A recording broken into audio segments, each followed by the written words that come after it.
Public service announcement. Please join us live on Podbean Sunday, July 26th at 7 p.m., where we will be going head-to-head with the Psychedelic Podcast, where we will be discussing stories that we usually don't talk about on our podcast. Join us Sunday, July 26th at 7 p.m. Eastern. Hit it, hit it, hit it.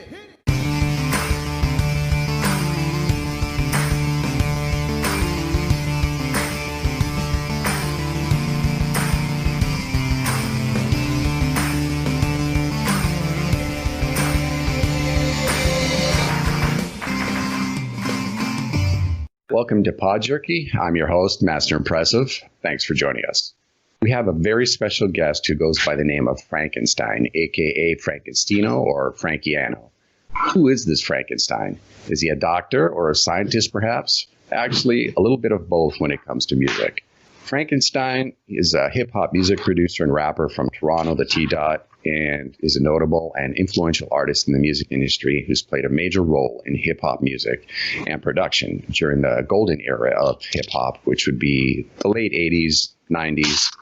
Some notable artists that have worked with Frankenstein are Cardinal, Choclair, Thrust, and Nelly Furtado. Other notable artists that have done collabs with Frankenstein are Bahamadia.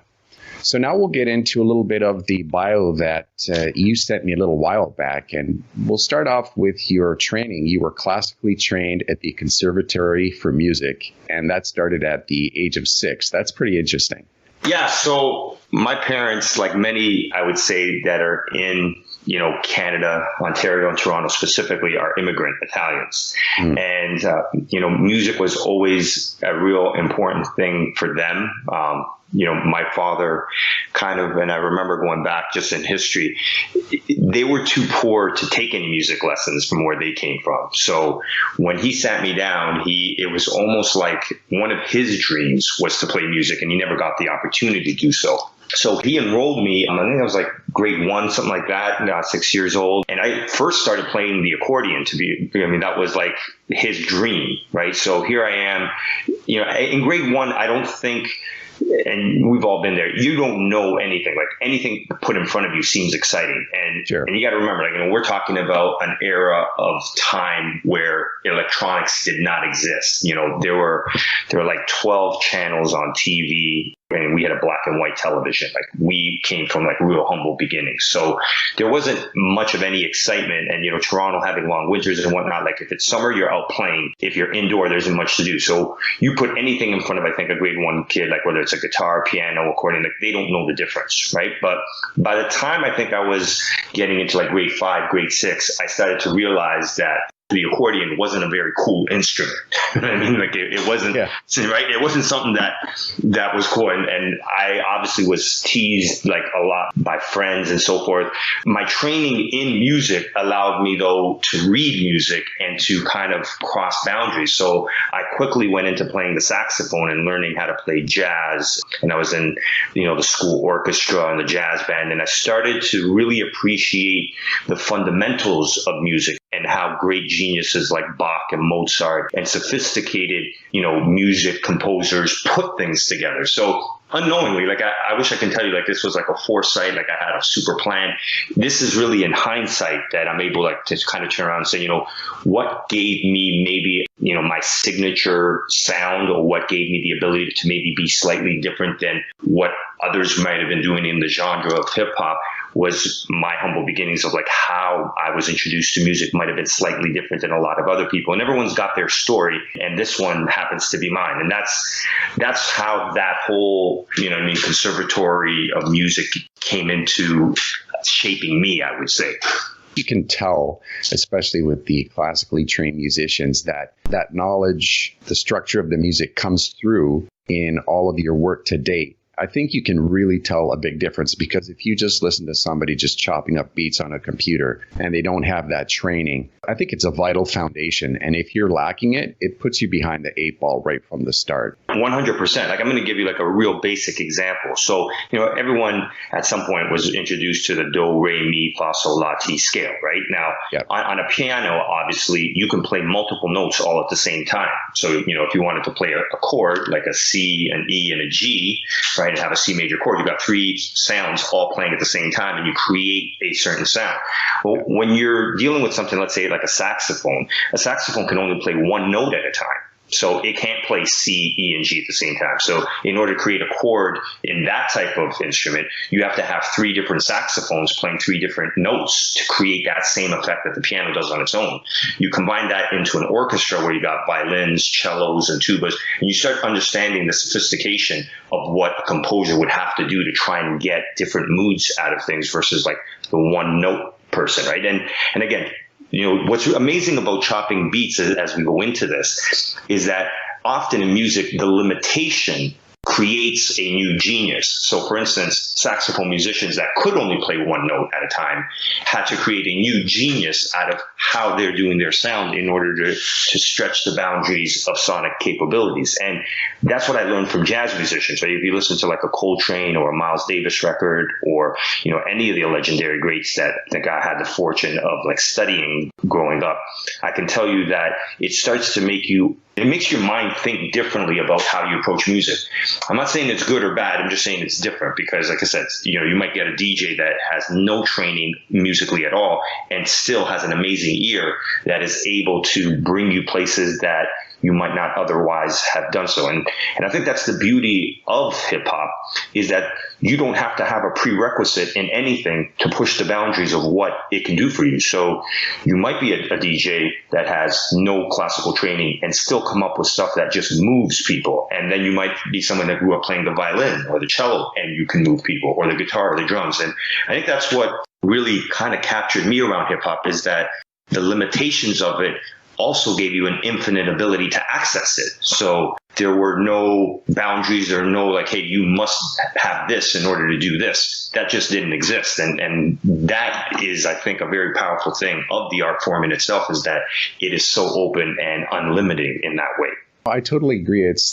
For example, if you're just stuck in a box and that's all you have to deal with, you're going to make the best of it and you're going to find ways to modify that box, make it better, make it sound slicker, work with it in different ways, maybe turn the box upside down, put it on its side, just dealing with whatever you have in front of you. So that's a really good insight that you mentioned there. It's really interesting. Now, from then you moved on to your interest in hip hop, but I think it started with, let's see, by what I'm reading here, your introduction to hip hop started around 80, 81, 82, and then you got into breakdancing. Can you go into detail about that? Yeah, this is like a real magical time in a young boy's life, I would say. And I wasn't the only young boy or girl for that matter that was experiencing this new phenomenon. So I think, and this can't be stressed enough, like I lived in a world that hip hop didn't exist and then one day did exist. And the reason why I think that is like important to note is like for a lot of young listeners,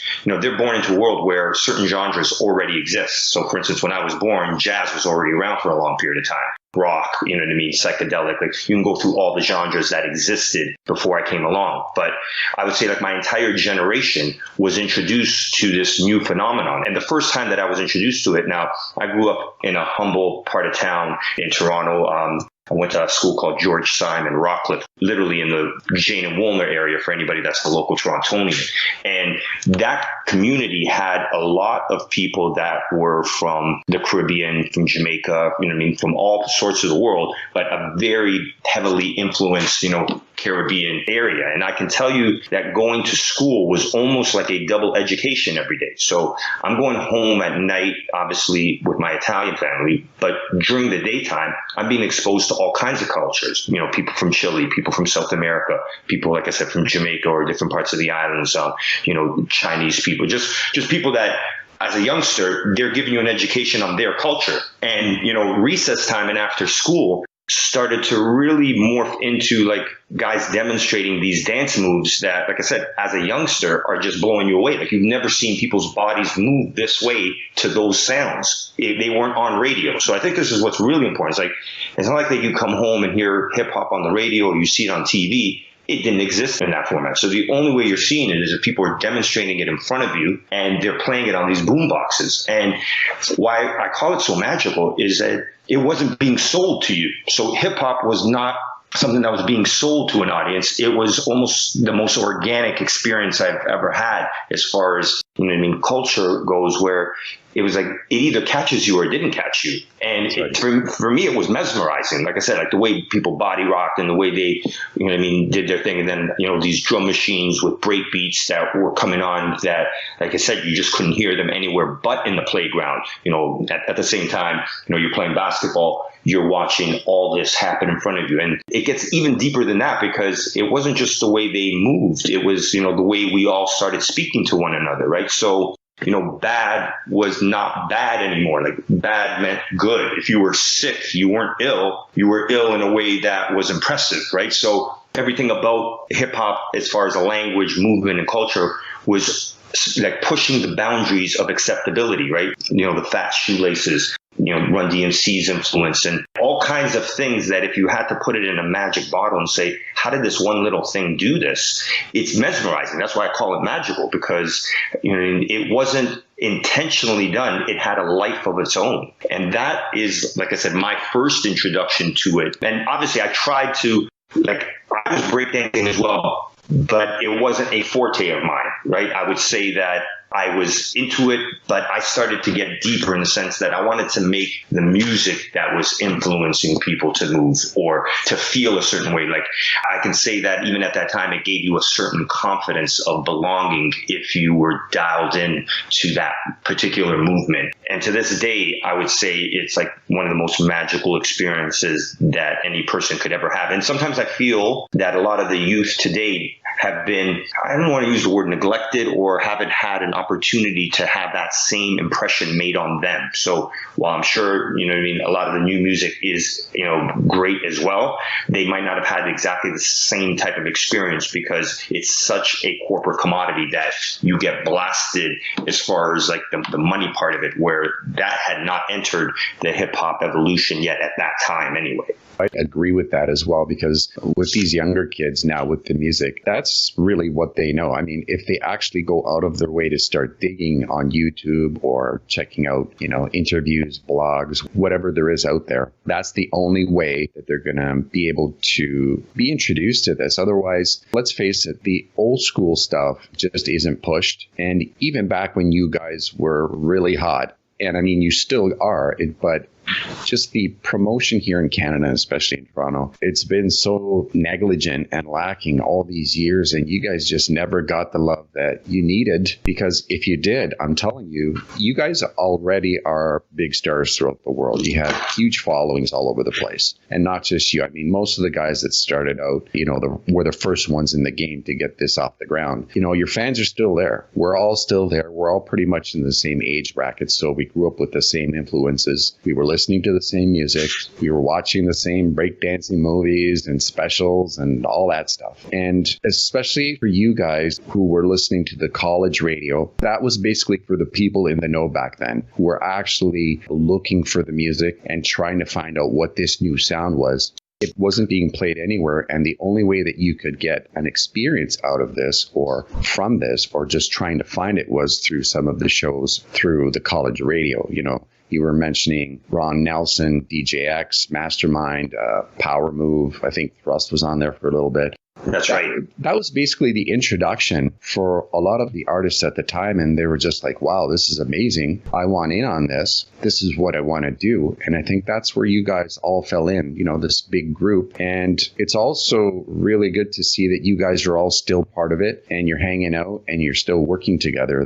I think that's really important. Yeah, absolutely. I think it's a testament to like I said, the era that we grew up in and how it evolved for us. And and you mentioned that, like there's a handful of key DJs in the city, Jim Browski, maybe, DJ Power. I would say like there's maybe starting from scratch. I remember, he's still a big DJ, but, starting from scratch would be at, Star Sound, which was like one of the key pivotal, record stores in the city that even brought in that music. So at the time, there's like Play the Record and Star Sound, the two. And I can tell you that those dudes are more responsible as a collective for hip hop in this city than just about anybody else, just because exactly what you said. They were instrumental as the conduit to bring it to an audience, whether it be college radio or at the underground club scene, or wherever they happen to be spinning. it was their responsibility for sure. And that's why we have the kind of scene we had then. No doubt about that. So would you equate Star Sound to, let's say, Fat Beats in New York? Was it at that kind of same level, or was it different? Like, I've been to Fat Beats quite a few times, and obviously, like, they were an instrumental record store. And I would say that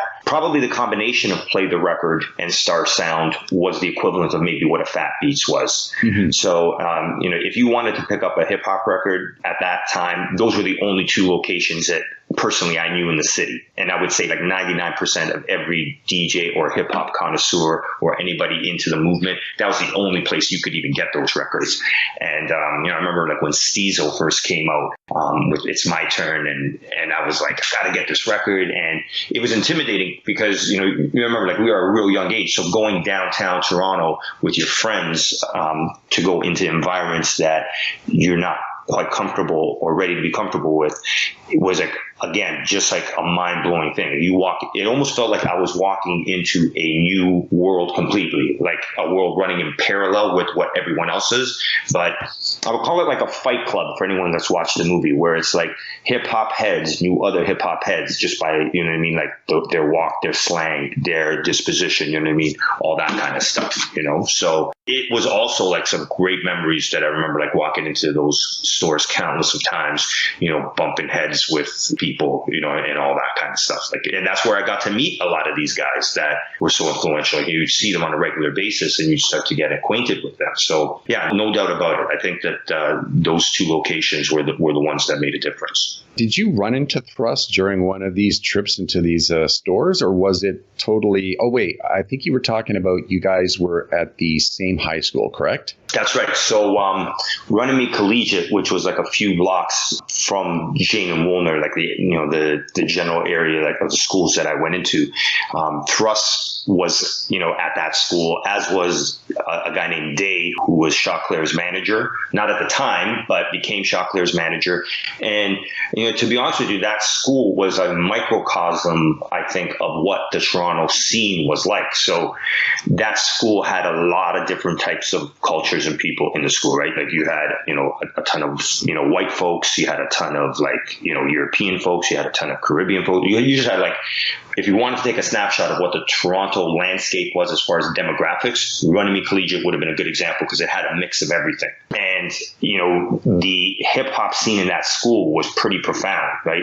There was a very big ball culture, because Runnymede Collegiate at the time was one of the top basketball schools in the city, if not the country. I happened to play on the basketball team there. So it was, I think it was like a perfect marriage for somebody that wanted to have a sense of like an identifying culture, which a lot of young people find certain things about themselves out in those high school years. I mean, obviously you start becoming a young adult and it morphs into something else, but it's a real interesting thing to be able to turn around to people and say, hey, listen, while I was growing up, hip hop was growing up. So if we gave hip hop a personality and said it was a person, I would say it's growing up at the same time. All these young kids are growing up all at the same time. So hip hop is learning itself. And then all these youthful kids are learning how to be men and women in the world at the same time, which is a unique experience to have happen, right? To say, like, as a culture is moving and developing, so is an entire demographic who is responsible for creating this culture. And it was, like I said, just trying to find itself. And that's where I first met Thrust, him trying to find himself, obviously, as a rapper, me trying to find out how I fit into this culture, which, and I can't stress this enough, in the sense that I always felt like I was a guest to the culture, meaning that I was being invited in. It wasn't something that was culturally from my background, right? Yeah. That became, something that I was really aware of at an early age, which is like, I'm a guest to this thing, hip hop. As much as I do it and I love it and it's in me, it doesn't necessarily come from my ancestral roots the way it might for other people that are following this culture. Yeah, it was good that you basically were all part of this hip hop family growing up together. That's basically what it was. And that, everybody was accepted. Everybody brought their own particular talent, their sound. I remember listening to some of the interviews. They would have beat battles, breakdance battles, all sorts of MC battles, DJing. I think there was some DJing going on, if I'm not mistaken, during the lunches. Yes, yeah. After school, I think pretty much all the time. And from my point of view, I think all of you guys were meant to be there. I think this is what you were meant to do. And you can tell because most of the guys that are still in the game now, they love what they do. And would they be doing anything else? Would you be doing anything else? I don't think so. Am I right? 100%. And that's what I'm saying. Like, you can't, that's the part that you can't train people. Like, it's either in you or it's not in you, right? So it wasn't like anybody ever kind of sold us on the idea that, you know what I mean, you needed to be part of this thing. It compelled you. It allowed you to be who you wanted to be, and it pulled you in without trying. Because you gotta remember, like, at the time that anybody's doing it, there's actually no money in it of any kind. Right? There wasn't, like, nobody was taking home big paychecks to do this thing called hip hop. You know, there was no real, you know, light at the end of the tunnel, like you're going to become like this incredible artist and make tons of money. I mean, some of the guys that were top in the game at that time were not making big money. And you can just see by some of the records that were even coming out, you know, when Rakim and Paid in Full says, you know, I dig deep into my pocket and still coming up with lint.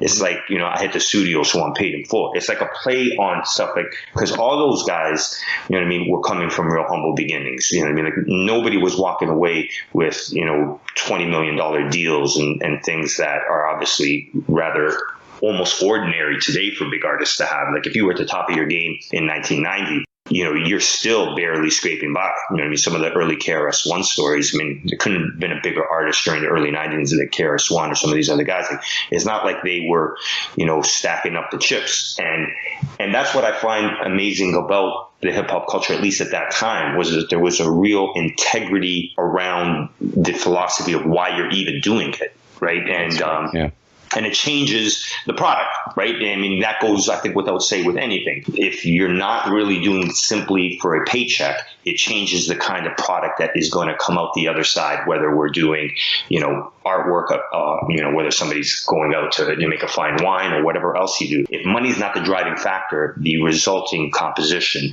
ends up just becoming different. And that's why I think they call it the golden era, at least from my perspective, is because it's golden for these very reasons. People doing it, growing up at the same time without an anticipation or an expectation or an entitlement of a big paycheck at the end of it. And that changes right away what you're going to end up having. Absolutely, because, you know, the saying goes, if you're doing what you love, then you'll be enjoying it, even if the money doesn't show up. But usually, if you do what you love, people will experience that and appreciate it, and then the money will eventually show up in one way or another. But if you're doing it straight for the cash, I mean, the heart and soul is not there. And I don't think you can actually continue in that vein and keep doing what you're doing. So let's say you don't make money, then, you know, where's your incentive? It's gone, right? Exactly. And that's why years later, to your point, even though I'm not making any serious money doing hip hop, I still do hip hop every day. It's how I walk into the world with a hip hop mindset. You know what I mean? Flip the script kind of thing, right? Like, everything is about pushing the envelope and flipping the script for me to this day. It's like I walk around with a hip hop mentality, and that's the beauty of it. I wonder if we can get into a little bit when you started off with your career. I think you said that you started building your studio and you started recording some early demos. By the, let's say, early 90s, you came up with your own record label, Knowledge of Self, and you put out your own music. I think there was Peace and Quiet was your first single. And shortly after that, it was The Pain, I think. That's right. So, man, you know what? Like, this, looking back in hindsight, I find to be like a real, once again, just magical experience, because here we are, we're trying to get signed. Okay, so it's myself, a guy named AZ, which was my best friend at the time. We put a studio together, a guy named David Oy, who ended up managing Nelly Furtado as our tour manager. We all went to Runnymede Collegiate, and, you know, we're getting to the point of saying, hey, listen, let's see if we can get signed. So again, there was no Google, there's no way to search out record labels back then. So what we essentially did was we went back to our cribs, we took addresses down of every record label that appeared on the back of records we already had. You know what I mean? Whether it be, Rakim, Diamond D, like, brand new music, whoever was out, we're taking down like all these record label addresses. We get in a car and we drive to New York City and we start knocking on every single record company's door that we can. You know what I mean? Like we had a lot of bravado. We're like 17, 18-year-old kids just going in there demanding to speak to the A&R to get signed. As the story goes, of course, we get shut down by everybody. You know what I mean? And Peace and Quiet was, one of the, songs on the demo. So we come back being discouraged, of course, but encouraged at the same time. And what I mean by that is we turn around and say, listen, the only difference between a record and a demo, we felt, was like the format it was being presented on. So we made a judgment call after that particular trip that we were not going to shop any more demos ever again, that we were going to put our money where our mouth was. And we pressed our demo, Peace and Quiet. And I would say about 2 weeks later, we went down to Manhattan again. And this time we had something like 5,000 records pressed. Wow. And 12 inches, something like that. It was either 5,000 or 2,000 run. But the more principal part of the story is I can tell you that the first 1,000 12 inches, we gave them away for free. We just went to every college radio station that we knew about or somebody told us about to give them to DJs for free and say, hey, listen, this is a new label coming out of Toronto. It had interest because we were out of Toronto. And I think this is what really amazing about hip hop back then is that most 12 inches and most records didn't always have a picture of the artist on it. So a lot of 12 inches coming out back then were just basically a black label, black cover with some, writing of who the artist was. But you didn't really get to see what the artist looked like. So hip hop and music back then was making a sonic impression on the audience, not a visual one and a sonic one the way it is today. I mean, like obviously today YouTube hits and like you see the music at the same time you hear the music. But back then you were being judged simply on the sonic ability of the music. No DJ, knew who was on this record. They just judge it for the merit of what it sounded like. And I got to tell you, then a few short weeks of us making this trip, we start getting a ton of calls because our phone number now is on this record. And we start getting a ton of calls from college radio DJs that are asking us to do interviews in New York to say, hey, you know what? We'd like to talk to this dude named Frankenstein and AZ and who produced this and the story behind it. And I don't have all my facts here maybe straight, but I can tell you there's a pretty good chance that we may have technically been the first or one of the first that actually we didn't just rap on the record. We just didn't produce it. We were also our own label. So what does that mean? Like, there were a lot of people that were producing and rapping, and then there were a few people that were producing and rapping on their own record, but they were being put out by somebody else. We might have actually been one of the first, second, third, like in that range of anywhere in North America, if not the world, that were technically producing, rapping, and put it out on their own label before anybody else. Now, not that it's super meaningful, and we didn't plan it that way. You just look back and say, yeah, there are a ton of rapper producers, but not a ton that actually put it out themselves. And we did that simply because, like I said, the situation called for it. Like, we weren't getting picked up, we weren't getting signed, and we kind of put our money where our mouth was. Now, all of us were working part-time jobs, and we went deep into our own pockets and said, listen, if we believe in ourselves, this is how we're going to do it. And from there, we started getting, like I said, not just airplay, but we started getting like Fat Beats and a few other record stores across like the UK and Japan that were into hip hop, just calling us for the record. And I can't remember what the number was, but I think we ended up selling somewhere in around 20 to 30,000 of the Peace and Quiet first 12-inch, which kind of blew us away. Yeah, blew us away. Like, we were not expecting that. I remember being interviewed on the DJ Riz show. I think Stretch and Bobbito was playing us. Like, we didn't even know the magnitude, to be honest with you, of what we were doing. We just knew that we loved doing what we were doing and that we needed to do this thing. And that's the way we chose to do it. And then when we obviously came back to Toronto, a lot of these same DJs started hearing the fact that we were getting some love in New York City and started reciprocating here. And we just started to create a bit of momentum for the Frank. And, there was a lot of people asking us, why do you call yourself Frankenstein? How did that come about and all that kind of stuff? So it was really interesting. That's a fantastic insight on the whole mechanism, how you guys got started, what was going on. And like you said, you guys were really young. You guys were making this up as you were going along. And that's the take that you get away from all the artists that were, running in the game with you guys at that time. You guys were just like doing your own stuff, going down to the States, knocking on that door, going in, hey, I'm so-and-so, here's my music. I want a deal. Let's go. That type of thing. And I'm telling you, that takes a lot of courage. That takes a lot of confidence. And it speaks to the innocence and the naivete, in that you guys didn't know any better. You were just approaching this from this new music point of view and just running with it. And that's why I think that the quality, the authenticity, the originality, you can see it in the music. It's there. It's tangible. Like you can tell when your track comes on, that's Frankenstein. You can listen to it over and over and over and over again. You don't get tired of it. The stuff that I've been hearing, and even some of the stuff that you've been releasing from the vault on your YouTube channel, just like, man, if these kids knew what was out there, and I mean, we're trying to do what we can in terms of promotion on our podcast website. We have our podcast blog. We have our featured podcast guest section, things like that. People are checking it out. But in terms of the new kids looking at it, I don't know. I think there has to be some sort of documentary. I don't know how you guys can reach the younger crowd, or even if you want to, or maybe it has to happen in an organic way, like you were saying, where they actually want to look for it. They want to experience something new. And some of them are, but the numbers, I think, are very small. 100%. And you know what? I'm glad you bring that up because during the course of my own evolution, I've always found it difficult to say, okay, what could it be? What should it be? And, I came across a word the other day that kind of described it really well. And the word was esoteric. And when I looked up the definition, and I was like, it said something to the effect that where only a select group of people get something. Right. So like an esoteric group might be like a specialized group or maybe a select few that actually ever really get this thing. Right. And for instance, maybe a group of scientists that help figure out how to break the atom might have been called an esoteric group.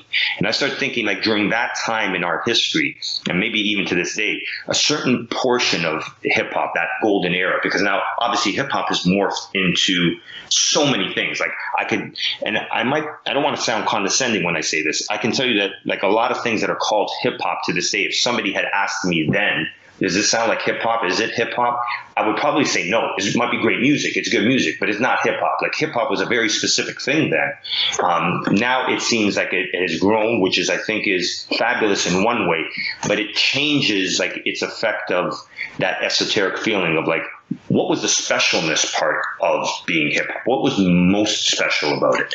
And I think when you take it in that context, so much of what today's audience is introduced to is missing all those elements. Like hip hop comes out now and it's like so much of that culture that was in that music is missing from today's sound.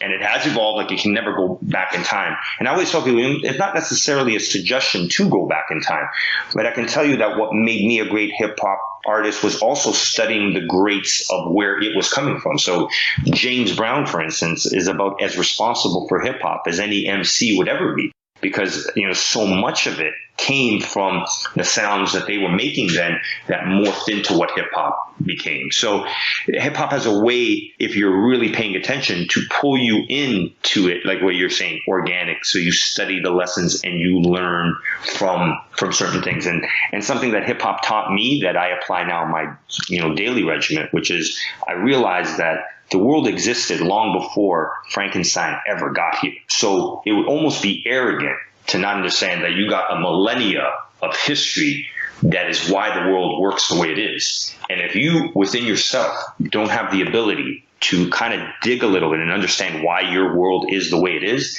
then you're going to always forever live a shallow existence. And you will never find the depths of humanity that I think what hip hop is a part of, right? A mechanism to make you understand that, you push the trend and you push the future, but you also have to understand where it came from in order to connect the dots. If you don't have the ability to look forward, look at your present, and look backwards, then you will never, I don't think, fulfill the human experience, which I feel hip hop is just dialed into. Like hip hop is a human experience if you understand it the way I feel I understand it, and those that I grew up with and those that still get it understand it.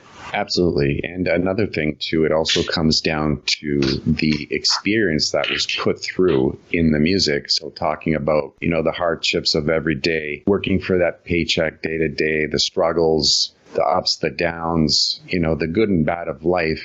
And now it just seems to be, about money, broads, cars. At the end of the day, life is more than just the products out there that are being sold to you. It's about us as people, our relationships, what we're going through in our lives, the bigger story, the bigger picture out there. And that's what I think that message that came through in the music, I think that's what basically united everybody together. So. And listen, there were always elements of that because there's parts of that too. But I mean, if you take an example, Eric B. and Rakim's first album, and that's an entire album where I think it'd be very hard to find a single lyric where Rakim is talking about a car or talking about houses or talking about, like girls. Like, I'm not saying they weren't relevant subject matters because they were, but if you listen to like one of the most iconic albums that were ever created, almost none of those subjects even enter the conversation. And even Paid in Full, the actual one of the lead tracks we're talking about how to get paid in full, how to get there because you're not there. And it's coming from a place of humility. And something that I can't find fathom today is when I hear artists coming out today almost being condescending to their audience for not having, the kind of money they have. But it's almost like ironic because the only way you would have this money if it wasn't for the audience that is begging to be with you. So true. Yeah. Right. It's like I shake my head and say, wait a second. You got a guy from the stage insulting his audience or being condescending to his audience for having more jewelry or better car or bigger houses or flying on a jet and putting you in your place saying, hey, Master Impressive, like I'm on a G9. What are you? You know what I mean? But the only way they can have those things is if their audience is following. And I find that condescending relationship between the audience and the artist remarkable that it even works. But that's how strange our universe is today, right? Where you can have an artist be condescending. Like where in our world, it was genuinely about your wordplay, your skills, genuinely about like the music that you were on and its skill level.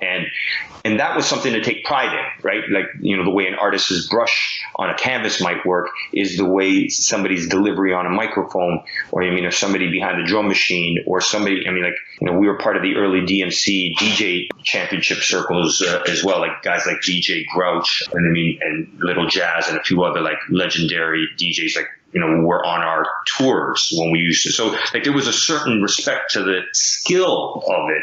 And we weren't worrying about the other factors. So yeah, sorry if I was long-winded there. Oh no, please. But just to give that part, because that's kind of been something that has been very strange for me. Yeah, I think it's really important for people to hear, your perspective and what you experienced and your take on things. Because like I said, there was, let's say, quite a spell where you were off the grid. And some people actually thought that you were deceased. And that's actually part of your bio. It says, thought to be once deceased. The revival has begun. And we'll get into some of the comments from YouTube. Believe me, I got some funny stuff that I'm going to go over in a little bit. But just to get into a little bit more about your bio, just to finish it off. You helped mix and engineer on Thrust's first EP, Past, Present, and Future. That was done in your studio.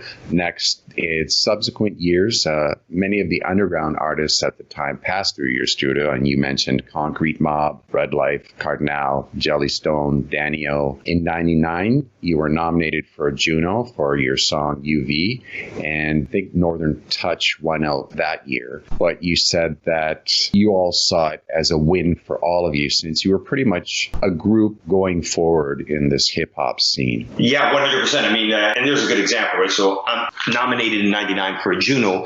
Now I'm going up against, obviously, Northern Touch, but everybody on Northern Touch at that time, I think with the exception of the Rascals, I had recorded with, you know what I mean? So like Cardinal, Thrust, Choclair, Checkmate, and I had a song together. So I mean, to this day, it was really amazing when we went to that Juno Award because I think almost the entire conglomerate that was nominated was a clique anyway. That's right. Yeah. We almost looked at it like whoever was winning that night, we were winning. Right? I mean, because I was producing on Choclair's next album. Choclair was all over Cardinal stuff, rap. Like we were and me and Thrust had so many tracks together. It was probably the most beautiful, non-competitive experience with dudes that are highly competitive that I've ever had. Right?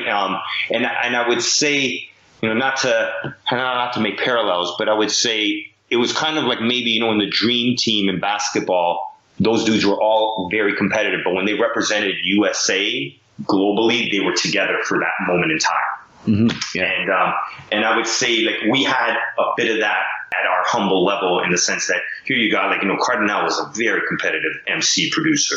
Sure. Thrust, same way. The Rascals, they were on their come up. I was, super competitive, but that era, it was like we all knew that we were kind of helping one another. We were all working together, irregardless of the competitive nature that was within us. And it was a beautiful thing to see and to be a part of. And still to this day, one of the most amazing memories I had was the after party where all of us were hanging out after that award, and it just felt like a family. It's hard to genuinely just felt like a family because no one, like I said again, no one got paid for winning that Juno. It wasn't like, oh my goodness, obviously leads to other opportunities, but it was a monumental thing to just be a part of that as a conglomerate of competitive people in a genre that was super competitive to boot. No, that's amazing. I wish I was there, fly on the wall, just to experience some of that. Now, next, I think you had said that your album, Agony to Ecstasy,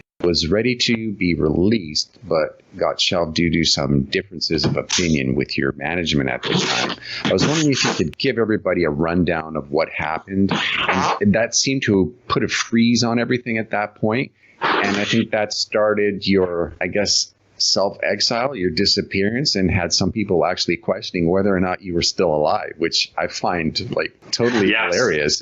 It's crazy. But if you just want to go into that a little bit. Yeah, absolutely. So as you look at it on the surface, you're saying, okay, it's 1999 now, 2000 Choclair goes gold.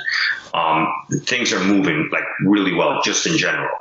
Now, the hip hop scene itself globally starts changing somewhat. And I won't be the first one to, I hate to use this word, but when somebody was saying you need to sound more jiggy, back then that was a real thing. People were actually using that in regular everyday language around hip hop because it started morphing into, it started being more mature for sure. And the underground part of it started to change. And you can probably even see in some of Choclair's records around that time, or even Cardinal, where they started to be a little bit more commercial in the sense that radio play started becoming more important. What was going to get played in the clubs was more important, or getting more important, simply because of the whole bad boy movement and a lot of other things happening. Now, at the time, my manager, who was David Oy, and this is circumstantial stuff that I think occurs in life, right? David Oy is managing Nelly Furtado now as her tour manager, and he needed obviously a steady income given that there were certain things going on in his life on a personal level. AZ, the guy that I had grown up with and did Peace and Quiet a few years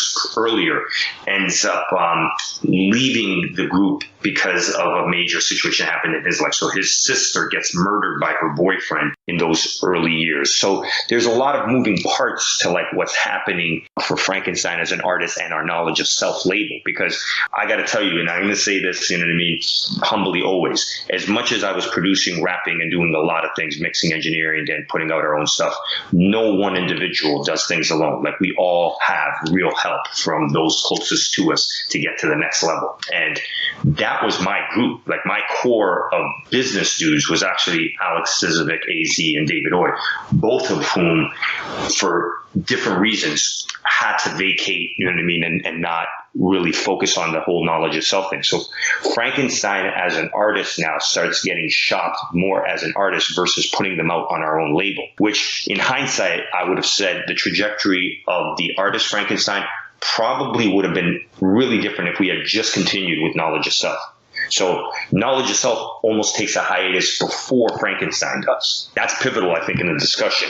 So in 1999, Knowledge of Self is no longer putting out its own records. And now Shaw Claire's manager, Dave, starts managing me because David Oy is not involved in the day-to-day anymore. So we start shopping the Frankenstein album. And at the time, there was a label called Landspeed. I'm not sure if you remember them, but there were a few labels that we were being shopped to at the time that were significant, that had put out some Busta Rhymes tracks and so forth. So the Agony and the Ecstasy album, which there's some cuts on YouTube that were supposed to be part of that album. So for instance, the EP UV, which had 6 cuts, was a precursor to what the Agony the Ecstasy album was. And the lead track from Agony to Ecstasy is on that EP. That was the last Knowledge of Self official release at that time that we had done before we started to morph into like, okay, Frankenstein now is going to get signed to something else. And what's really crazy is we were shopping our stuff at the same time that Maestro Fresh West was coming back with, remember that song, These Eyes? Oh, yes. So sidebar to the sidebar, I actually mixed and engineered the demo for These Eyes that got Maestro signed with that track. Interesting. Not a lot of people know it because I was supposed to do it. So Maestro had come to me at that time with Farley Flex with the conversation saying, hey, listen, right now, Maestro wants to come back, but he's lost a little bit of that street credibility. Not that he had been gone ever, but he didn't have like that current like hip hop boom bap that we were all doing. And he had come to me saying, listen, your records are getting played. At that time I had The Pain Is Out, The Rain Is Gone, What Does It All Mean? Like a bunch of tracks that were really kind of putting me on at least a proverbial humble map of like, this dude's got some boom bap stuff. So Maestro comes to me with let's get it clear in the sense that it was his idea to do These Eyes. He comes to me with the sample and he's like, I want you to do a Frankenstein version of this and we're going to shop it. We shop it. He gets it signed with Virgin, but Virgin doesn't want to do the Frankenstein boom bap version. Virgin feels that it needs a more commercialized version. This is at the same time that I'm trying to shop my own Frankenstein material, and I'm getting the same kind of conversations coming back at me. They're saying, listen, this was good, it's hot, it's hip hop, but for us to take a chance on this thing, we need it to be a little bit more commercialized. And my sound, and I volunteer to this day, my sound was never designed to be for the masses or to be commercialized. It was never the intent. I never sat down behind the boards, never produced it that way. I never, even to this day, sit down and think like, how can I get more listeners to do it? What I really have always done is I just let God speak to me through the boards. Like I always tell people, like as artists, it's not really us that's making the music. All we really are is a conduit to whatever comes to you. And if it comes to you, you lay it down, and that's what it is, right?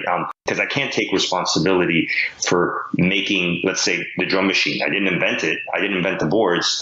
There's so many things that go into making a track that you have to realize that you're just one little screw in this entire mechanism. So for me, when they started coming to me with this philosophy, I got to be honest with you, Frankenstein started getting really depressed. I'm speaking about it in the third person because I almost feel like I'm not even that person anymore, like that I was when I was as depressed as I was back then around it, because I was like, this is not what I dedicated my whole life to. It started to feel inauthentic, if I could use that word. The further I started going, like soon as 2000 rolled into 2001 and we had still not been signed and they were telling me to change a bunch of stuff, I wasn't feeling it. Like I tried to feel it. I attempted to feel like, how can I get to where everybody's chasing this sound? And there was always this voice in the back of my head. It's like, this is not why you did it. This is not why you dedicated your whole life to this art form. Like, you know, and I hate to use this word because I'm not suggesting for a second that anybody who did chase it is this. But me personally, the word sellout was coming in my mind all the time. Now, was that self-inflicted? I don't know. But I can tell you that that's how I was genuinely feeling. And I could never blame anybody else for whatever they were doing, what they were chasing. But I knew that it just didn't feel right. It was at that point that I made a conscious decision that I would no longer do it professionally. That I would no longer, like I would continue doing hip hop, which is one of the reasons why I have countless and countless like pieces of material. Because I've had a studio in the basement of my house since I was 16 years old. And I've never stopped making the music. I just stopped sharing it with the world. And at that time, again, you know, we're talking before like YouTube was a phenomenon, before the internet was a phenomenon. The only way to get your music out was through the typical channels of like, you know, pressing your records, getting them to DJs, moving it that way. And that entire industry part of it was something that I failed to adapt to. And that's, I think, just an important part of the story, because I would say that might have been a shortcoming on my part, right? Like if I could give that person advice, I could have turned to him at this point and said, hey, listen, be arrogant about your sound, stop chasing it, and just go back to knowledge of self and put it out. But the truth is, I was standing alone at that point, and I didn't have the same team I had. And this is why I think the earlier part of this, paragraph I would say is you can't do it alone. And I didn't have my two generals that were a principal in trying to get knowledge of self to that next level. And in hindsight, I think that probably hurt Frankenstein as an artist more than anything else, with just not continuing on the trajectory of what we had started, which was being our own label, the way maybe Loud Music or Def Jam evolved into something bigger and bigger. And let's face it, there were a lot of labels in the early 90s that also had started in hip hop, even in New York. Like Sleeping Bag comes to mind, where, they were a great label, but then disappeared. Chemistry Records, who put out Diamond D, you know what I mean? Like one of the most epic artists, I think, of the golden era, ends up kind of disappearing. So it was definitely a challenge, right? And at the same time, and I know I'm kind of drifting around here, it was important to note that we had also recorded almost 80% of the Rap Essentials. So I don't know if you remember that album, Rap Essentials? Yeah, it comes to mind. I was doing a lot of research for this episode, and believe me, after a certain while, it just blurs everything. The names, the tracks, the videos. But yeah, that comes to mind. I think I actually picked off one of Thrust's tracks off that for his episode that we played not too long ago. The Rap Essentials was like, one of the first, I would say, Canadian hip hop albums released by Beat Factory in 1996, right? So this 2-3 year period around all this was interesting because, and I just, pulled it up for our own purposes here. But if you look at the entire track listing here, and there were 12 tracks. So Boiling Point was done by Concrete Mob. That was mixed and produced in my studio. Scam was a producer. I helped mix and engineer with him in my studio, right? Sunlight by YOK and DJX. That was done in my studio. Red Life, Who's Talking Wait remix. That was done in my studio. Danny O, Dear Hip Hop. That was produced by Scam. I helped mix and engineer for him. 21 Years was done by Shaw Claire and Day, which we were working together. So you look at this entire setup, and I can tell you that, and this is something really interesting that not a lot of people know. Day and I, because Day was running Knee Deep Records at that time, we had shopped this idea that we were doing a Toronto record called Mad Fiber with these exact artists, because we either had mixed, produced, or engineered all these tracks, and we were shopping the idea of saying, hey, we're going to put this out under Knowledge of Self, Knee Deep, and this is another one of those scenarios at the same time where another label runs with the idea and was willing to pay these artists up front. Obviously, we didn't have the cash to do. Cardinal's Naughty Dread is also on this album, to give you an idea of how many tracks were coming from our group that we just ended up not being able to pull off a lot of things. So all these things happening in, I'd say, a 2, 3, 4 year period started to becoming increasingly discouraging around what we were doing. And that, I would say, is what kind of contributed more than anything else. I don't think it was a silver bullet or one grain of sand or one straw on the camel's back. I think it was just an accumulation of all these things happening at the same time that I basically had to say, in order for me to stay in love with hip hop, I had to leave the industry. If I could say it, that's probably the best way I can put it. Basically, in hindsight, it was self-preservation. 100%. Because I got to tell you, those years, definitely between 99 and 2001, and maybe 97 to 2001 were some of the more darker years of hip hop for me personally, that I was just I can't, and excuse my language here, but I was literally saying to myself, I can't fuck with this industry. It's not what I wanted to sign up for. I just felt that I was no longer the architect of my universe. And I always believed in that fundamental, that we're like Shakespeare or any other playwright. You are writing the story to your life. Which characters get written in and which characters get written out, you have the pen in your hand. They're largely up to you.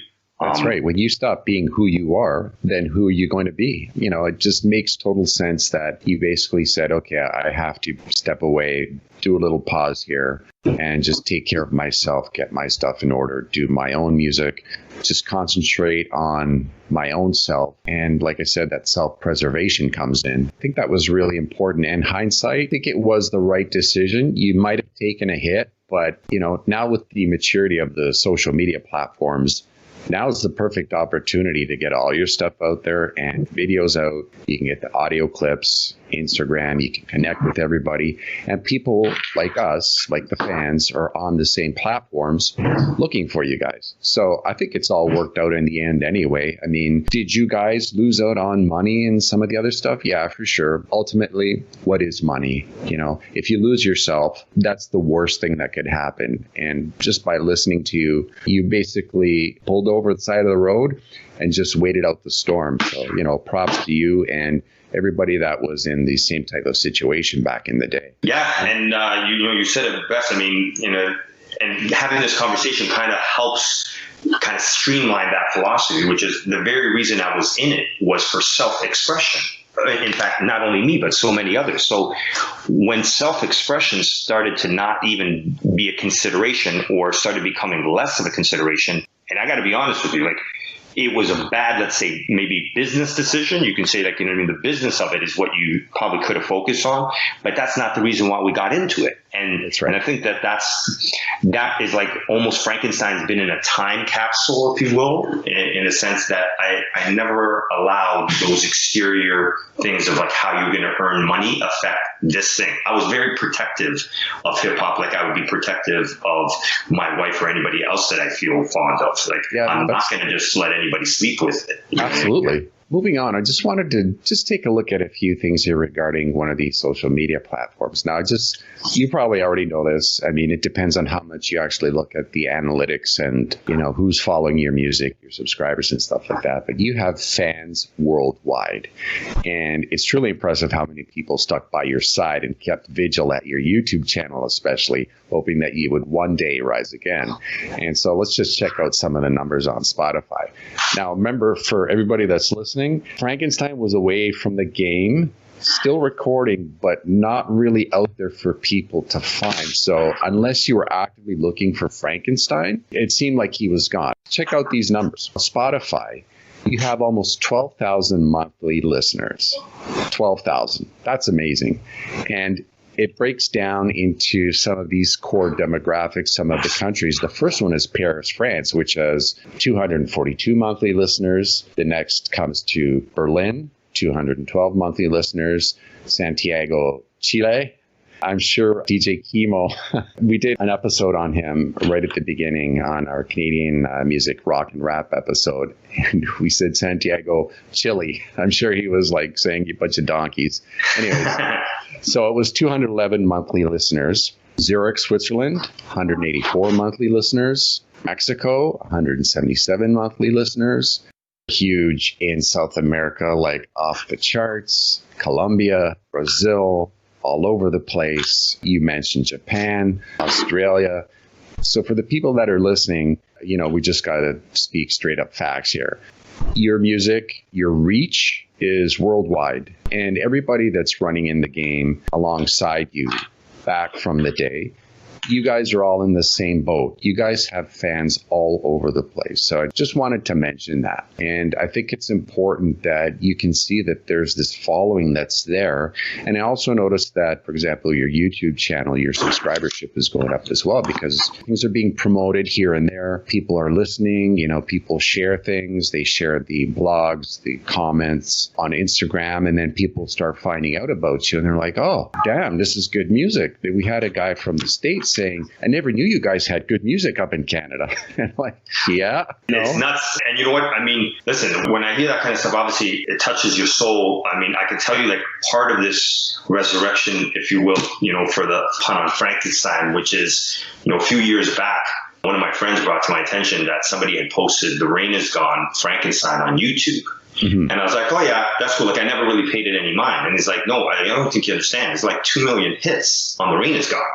I'm like, there's what? And it's like if you type in Frankenstein, The Rain Is Gone, not on my page, but like, I don't know who posted it, but it's got like 2.3 million hits. And I was like, that's like with no marketing, like nothing of any kind. Like, as you know, like I've been gone, right?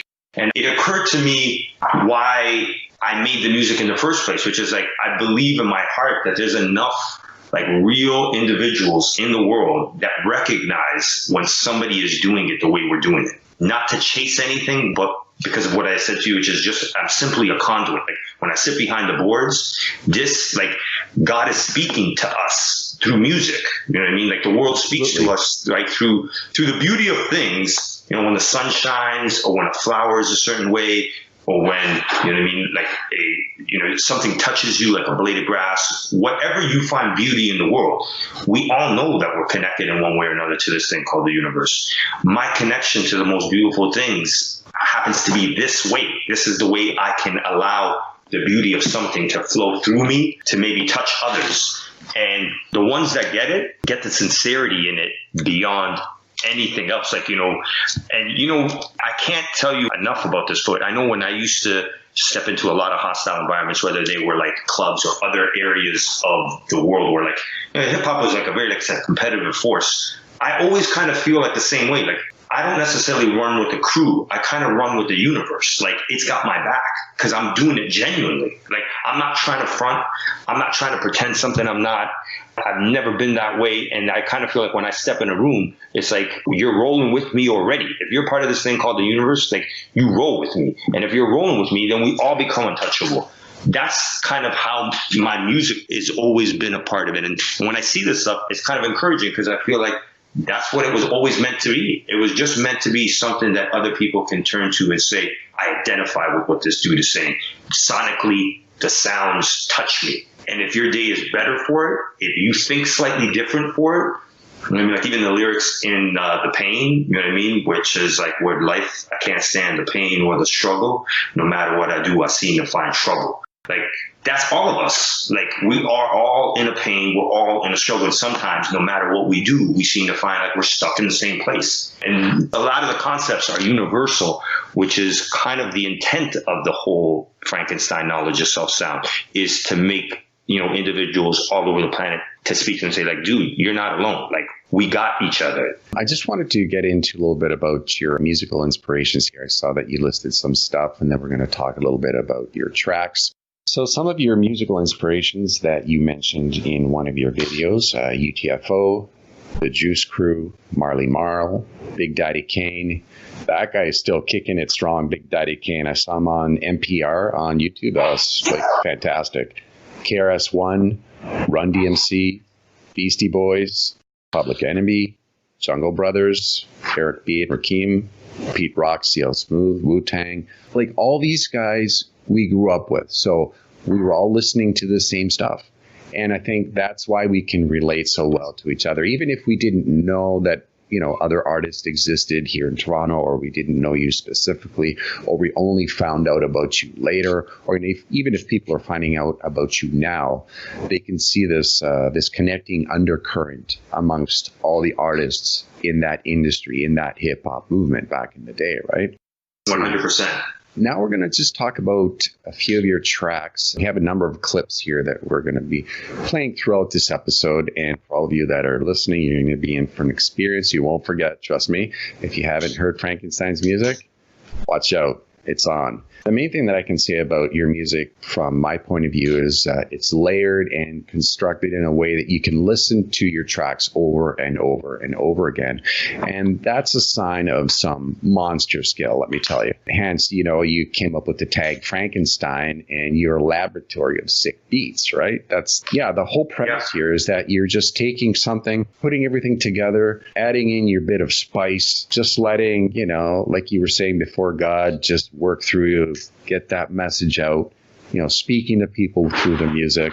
And it's true. People, and I'll get into this later, but some of the comments you'll hear, I don't know if you've seen these comments, but when you hear what I have to say, you might find it a little bit surprising. Some of the tracks that I wanted to start off with. The first one is All Hands. All hands is in the air.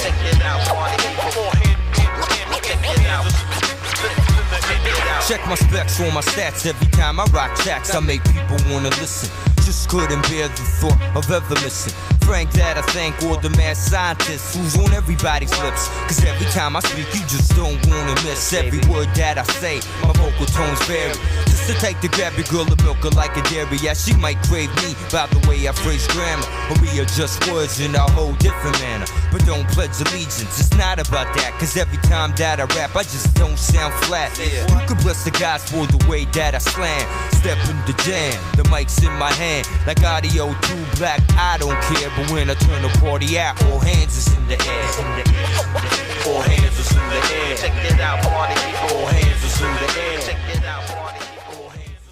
The next one is Frankenstein's Pain. As long as I can remember, people have hated me.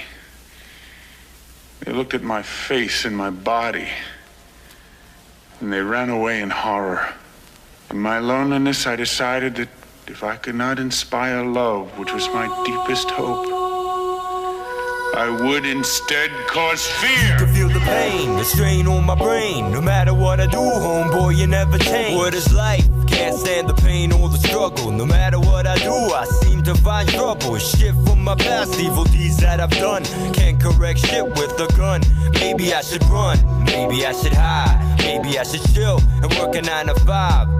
I put the knife away and live right another day. Looking for the silver lining, but I only see gray. Never shoot the rock. The next one is Strangers to the Eye. It's pure energy straight from the throne. No matter how we live, kid, we all die alone. As life goes on, time goes by. People that I once knew seem strange to the eye. As life goes on, time goes by. People that I once knew seem strange. As life goes on, time goes by. People that I once knew seem strange to the eye. As life goes on, time goes by. Sometimes I wonder why people slip on by.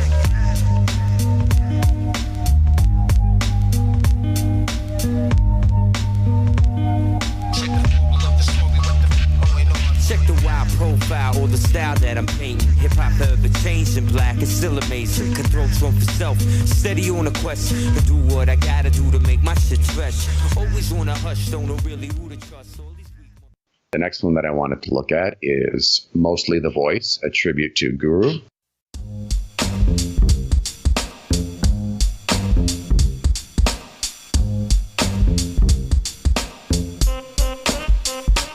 Mostly the voice that gets you up. It's mostly the voice that makes you bug. A lot of rappers got flavor, some got skills, but if the voice ain't dope, then you need to up steps one, he gets done. Not by my Glock though, my mic is like a Magnum, son. It's Frankensteino, what up to Guru and Primo, much respect. I sit in the lab and reflect. To drop a gangstar joint so you can never forget. Gifted, unlimited rhymes are universal. The first time I heard you, homeboy, I took it personal. Above the clouds now, where the beats are original. Movements of breath, effect the subliminal. I grab the mic in my hand and watch hip-hop change in ways I can't understand. Whatever they say, the streets know. And the last one in this bunch is the Projects remix. No doubt, no doubt, no doubt. Like this, y'all. Check me out. I shouldn't have left you without a ill rhyme for all of y'all to step to. Live for the streets, projects, love the beats. Slaying while I'm laying, honey's all up in the sheets and make it hot to death. But that's just the way we scripted. So you could take it home, smoke that and get lifted. Gifted, unlimited. Rhymes like gun clips, vocabulary banger, verbally the terrorist. Spit the butter, flex it every time we rhyme. Construct the pure blend, homogenize and refine. Hip hop, you don't stop, reason why we made it. Created for these bitch rappers that love it but wanna hate it. Frankenstein, prime narrator. I wanted to get into some of the quotes that you've mentioned, while you were discussing back and forth with some of the subscribers online who were listening to your music, the hip hop heads who are like, what's going on? Talk to us. Give us something to eat here while we're on this diet, because let's face it, a lot of the people that are in the same boat as us, they're not really into the new music. They want to listen to the old stuff. And they're really focused on the artists as well, saying, what happened to this guy? What happened to that guy? What's going on? Like, why aren't we hearing about it? They're really interested. So the first quote from you said that you never really stopped recording music. You just stopped sharing it. And this is what you mentioned previously.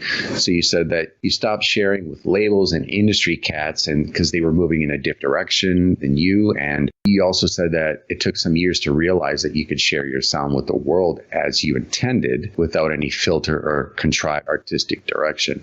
And again, that goes back to what you were saying just before we were mentioning in that section about why you were off the grid for a little while. I think it's really important. Another quote is, "You call yourself Frankenstein as conceptually hip-hop music then was a lot like Frankenstein's theme." So do you just want to touch on that a little bit? Yeah. So, when you're coming up with a name to represent what you are, it can be a daunting process, right? You know what I mean? Especially like different eras had different names that were hip, right? Like obviously in the early 90s, late 80s, Big Daddy Kane, like you had like these very lavish type names, and as it grows, like, people come up with different names. For me, it was more symbolic of like, what is it that we do in hip hop? I tried to get to the root of what is hip hop in a way. And the Frankenstein theme is like reoccurring in hip hop in the sense that a big chunk of it was taking a lot of old breakbeat records or records that other people may have forgotten about, taking a kick or a snare from one record or, a breakbeat from one record, a bass line from a James Brown record, a trumpet from a Miles Davis record, a saxophone from a Coltrane or a Lou Donaldson record. You start to understand that hip hop in its essence is a piecing together of other life records, putting it back together in a way that wasn't there before and bringing new life out of it. In a sense, many of the golden era hip hop, like the entire era, was a Frankenstein effect. From everything that we did was taking pieces of the old, putting them back together and then bringing new life into it. And that to me was like, that's what I did as an artist. I'm Frankenstein in the laboratory, literally going, to dusty old record shops, bringing back almost records from the dead, piecing them back together again and bringing new life into them, and having an entire new generation understand that, dude, this came from an Isaac Hayes record. This thing came from a Lou Rawls record. Like, they don't understand it maybe at first, but that's what to me hip hop is. And that's how I came up with the name. And obviously there's other parallels, like, being in a science laboratory versus being in a music laboratory. All those kind of conceptual ideas I found were in line. And then obviously my first name being Frank kind of made it, cool. And then when the name morphed into Frankensteino, Frankiano, obviously my Italian heritage, it kind of seeped into a little bit of like how people would nickname me, so forth. Sure. But the Frankenstein name was more conceptually what I did more than what I was called as like an individual, and people got to it. Like, they understood that I was kind of like a mad scientist in the laboratory doing what we did and bringing new life to things. And I think that that's why it stands the test of time, right? I always look at music in the sense that something could be old, something could be new, but very few things are like literally timeless or classic. And, you mentioned on how we layer stuff. I mean, to me, if my sound doesn't hypnotize me, I don't feel like it'll hypnotize the audience. So I go after sonic exploration, like in a way that it can hypnotize you. That the more you hear the record, the more it starts to be hypnotic, because there's layers in there that I put subliminally that you don't even know are in there at different levels, right? Like, it's one of my trademark things. Like, there'll be instrumentation in the instrumentals that you can't hear at first, that you don't even know they're there. They're almost subliminal, but they're in there. And that way, the more you hear it, the more the music is almost like life, where it's an enigma. It keeps moving all the time, and you can't quite place your finger on why you don't get bored of it. But that's one of the reasons why, like, I can listen to The Pain 30 years later, 20 years later, and it still hypnotizes me to this day for me. I don't know if it does it for everybody else, right? But that's what it does for me. Yeah, no, that's fantastic. And I share the same point of view. So, for example, when we do a podcast, I mean, we try to do the best job that we can. If you can listen to your stuff over and over and over again, and I mean, it's not bragging or arrogant about your product or what you're putting out there, but if you can just sit back and just listen and have a laugh and enjoy the conversation back and forth, you're doing something right. And people pick up on that. And that comes through at all levels. And especially with your music, I find the same thing. The more you listen to it, you're like, oh, wait, there's that little bit there. And then you're focusing on that. And then you find that there's like a flourish. You got some synth coming in at a certain point. You do something with that. And then you do something with your lyrics. there's always this movement back and forth, center, up and down. Then you have the beat in the back. It's really cool. And I think for a lot of people, especially in our age group, that's what we grew up with. And so we're, not to say we're connoisseurs, but we have a certain quality level. A certain palette, yeah. That's right. We want things to be in a certain range according to what we think should be sounding right, authentic, good music, good lyrics, good instrumentals, all of it. And even like the artists that have worked with you throughout the years, I mean, you know, they can rap, they can sing, they have that flow. You can't fake that. And the type of music that you guys are putting back out, it's totally amazing.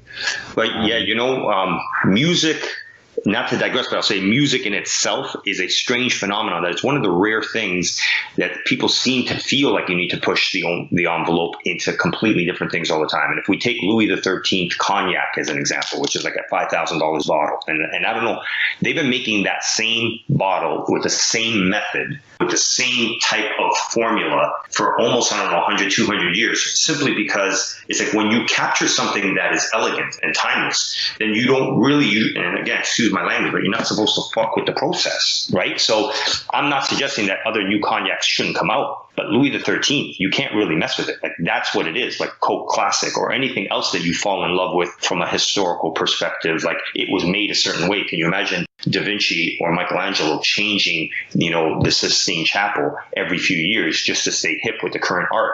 It'd be nonsense to do that. Unfortunately, music doesn't have enough of those soldiers saying, like, the process has been perfected for a reason, and we try not to mess with the process, not because we're against evolution, because I think that's always in context. You know what I mean? You always have to understand that that's a part of it and just moving forward. But to undermine the fact that the golden era of hip-hop was a reason for what it is, when I sit behind the boards, I just go back to the exact same process that I know gave me the formula to make Louis XIII cognac, except I'm making Frankenstein hip-hop. To me, it's the same thing. It's like, I will not mess with the formula. I will always look at, and I think Guru and Gangstar were a big part of that same philosophy. I think even Primo had said that a few times, where it's like, we might have changed a few things, but it's the same formula. When I sit behind the boards, I sit behind the MPC, and I use an MPC and an SP1200. I'm telling you that I don't mess with the formula, and I don't mess with the philosophy. And that's what happened in 2000, 2001, was like people were asking me to change the Louis XIII cognac recipe. And I was like, I spent my whole life working on this thing. You asking me to change it? Like, I just can't do it. Well, it's just like cars. It's the same type of analogy. You might have the new car versus the old car, the classic, whatever it was, you know, the Hondas back in the day, the Toyotas. There was something that they had, the quality, how it drove, how it handled. They're still cars. The new one and the old one, they're still cars, but they're different. And you can tell the quality. The newer one might have all the bells and whistles, all the gadget, the tech. But you know what? If these people went to try the old car, they'd be like, oh, yeah, I'm getting, you know, like a different experience out of this, different vibe. It's a different ride. And that ride is actually really good. Man, I never knew I was missing this. And it's the same thing, right? And I think that's why a lot of people just aren't aware of what they're missing. And hopefully with this podcast episode and, you know, interviews like this, we can get your music, your experiences out there, and share this with everybody. And hopefully, you know, people will get reinvigorated, or even if for the new listeners, they can get interested in the old school stuff, which is really always current, if you think about it. 100%. 100%. Now, I just wanted to get into some of the fan quotes that I was mentioning before. So I just want you to listen to these, okay? There's this one kid, he goes, I'm like 19. I don't have the experience to judge different styles of hip hop, but I got to say there's something magical in the particular style of Toronto MCs. He goes, I don't know, man. It just feels like a whole different league to me. Another guy goes, never stop making music, Frankenstein. He goes, now is the time for you to shine by doing your thing. This one's a really cool one. He goes, man, once I heard that joint, it spontaneously got stuck on my head like a fly on flypaper. He goes, mad respects, bro.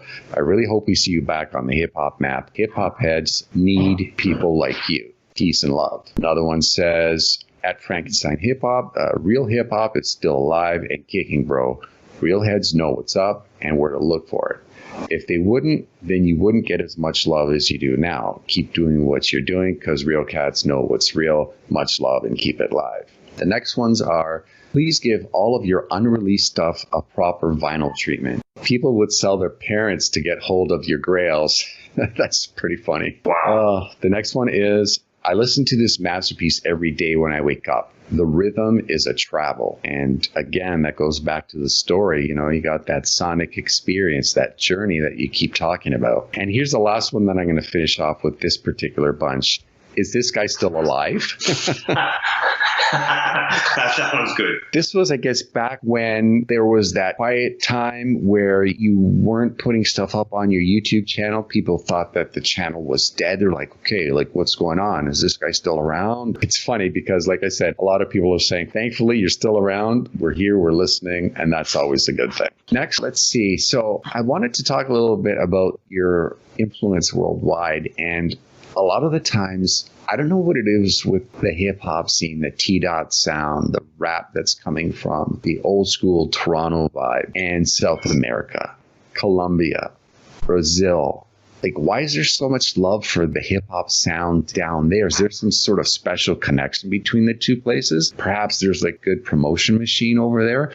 Maybe there's some expats running the scene over there. I'm not sure, but it just seems like you guys got a special connection with South America. I'm talking like off the hook. Like a lot of the underground DJs are playing your stuff all the time, and they think you're amazing. And, you know, rightfully so. Like, stuff is really good. Like, what's your take on that? It's interesting because I've had, even over the years, I had a few cats from Colombia reach out to me to want me to do a show down there. And I can tell you, like, it was, again, just a humbling experience. And I would say, and I don't know if this is like the actual reason, but I would say that the fact that obviously we're on this side of the pond might make a little bit of difference. So, for instance, a lot of our sound was in North America to begin with. So a lot of these cats, I'm sure, are going to find their own way of getting music out through, you know, fat beats or any of the other regular genres. And I think to the points that you've made already a few times, that when you hear anybody coming from Toronto, there's a distinctiveness about it that pulls people in.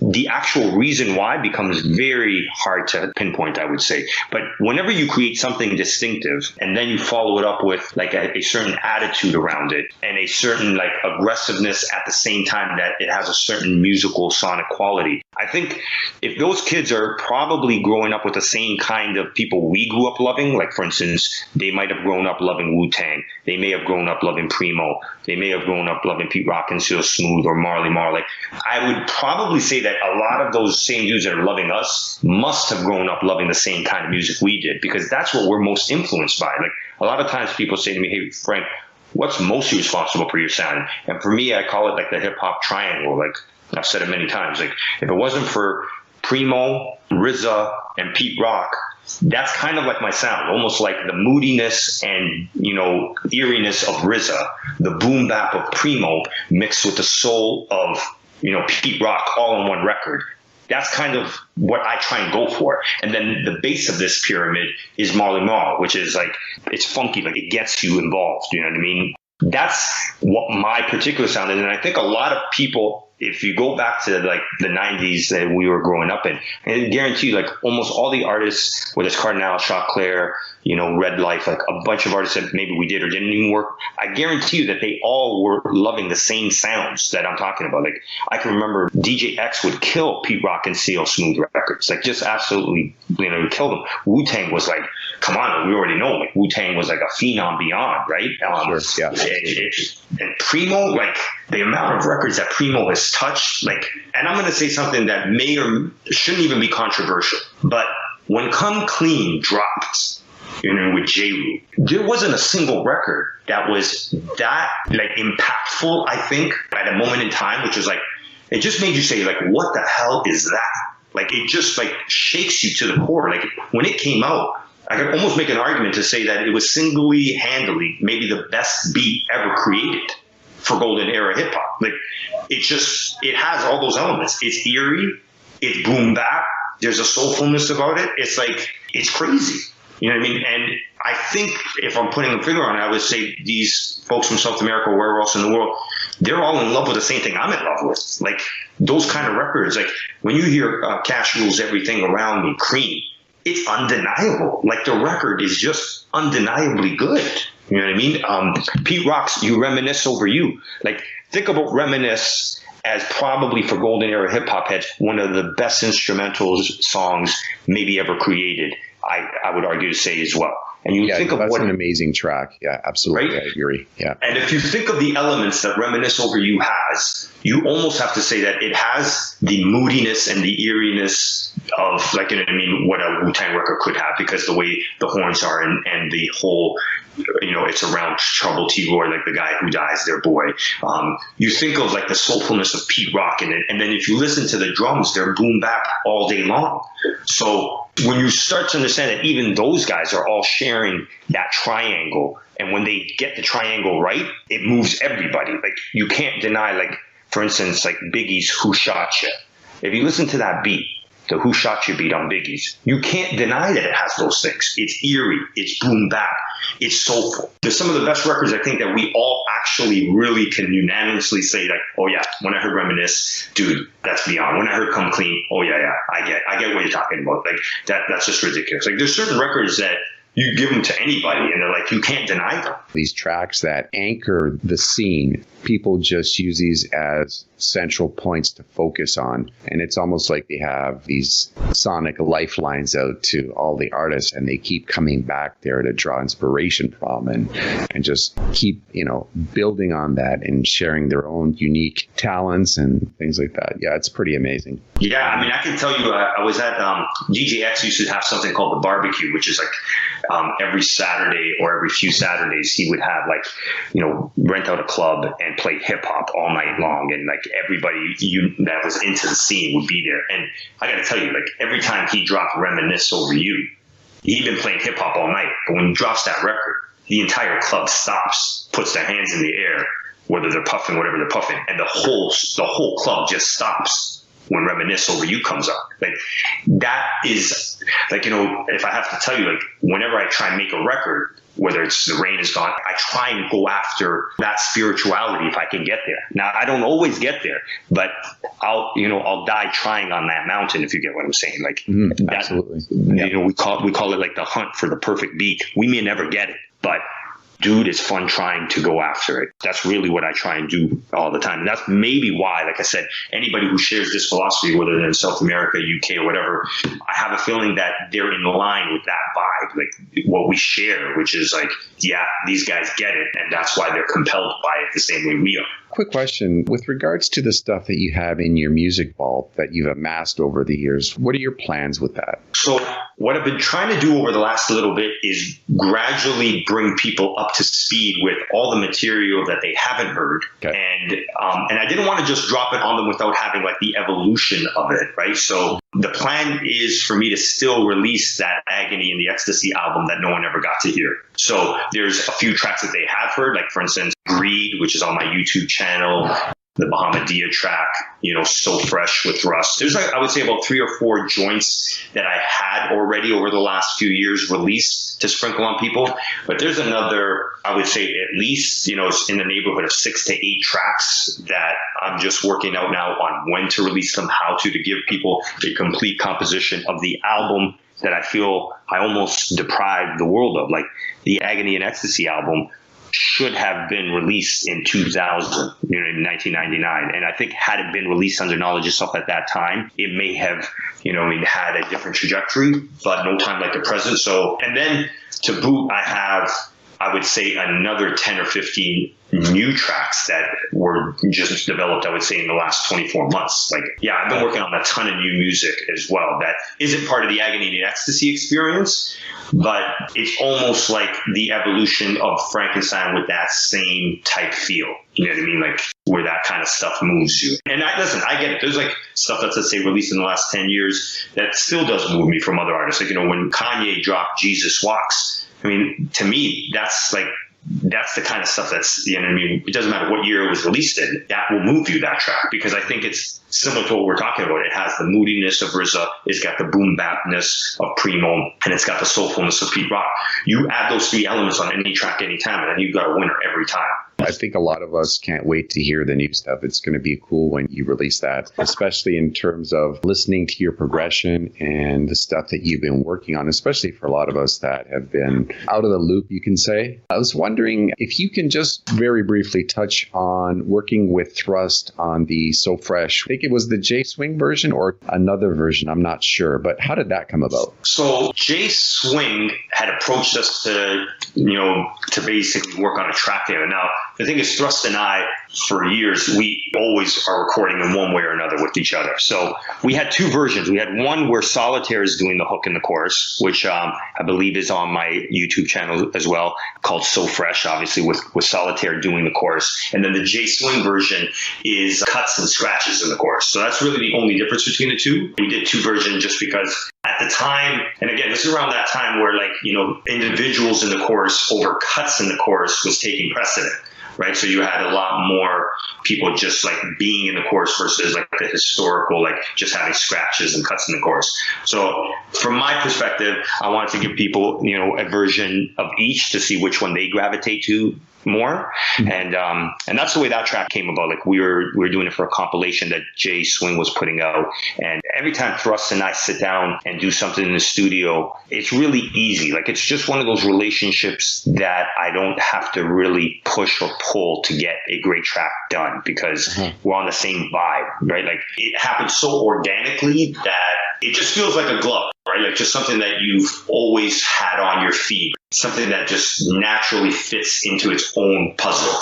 And it's interesting because the sound that I do with Thrust is not exactly the stuff that I do when I'm just solo, and same with Thrust. Like his solo sound is slightly different when Frankenstein is in the mix. And we got a current track actually that he's about to release with an artist named Whitey Don. It's called Skylarking, and we're about to there's another track that I kind of did for him like recently that had been sitting in the vaults, and we repositioned it. So the Thrust relationship goes like kind of beyond words almost and beyond anything. You know what I mean? It's probably the most uncontrived relationship I've ever had in hip hop. Like we're just on the same wavelength without trying. I might not speak to Thrust like for 5 years, come back and do a track like as if we were just hanging out yesterday. Yeah, I know exactly what you're talking about. Yeah, no, that's cool. And now we're going to look at a few more of your tracks. And the first one is Dropping Gems featuring Bahamadia. Strengthen my inner region so my aura could be beaming. Fertilize my creation like ovaries, the steaming. Spec robberies and clinging to my upbringing. Spirit guided me back to where I first blessed the legion. Thus spawning the lessons in the songs that I be singing. Thus spawning the lessons in the songs that I be singing. I go for what I know to help the growth of human being. Looking at my rollie, it's about that time. Frankenstein, to drop a gem on mine. Looking at my rollie, it's about that time. Check it one time. Drop a gem. Looking at my rollie, it's about that time. Frankenstein, to drop a gem on mine. Looking at my rollie, it's about that time. Check it one time. Drop a gem. I advertise like a poet, paint a picture when I throw it, drop a gem on you, then all you part of people know it, that I'm not a mere mortal, but extraordinary human, amazing with the microphone, plus the music I be doing's like, still the finest, like Juno. The next one is Shut 'Em Down, the remix.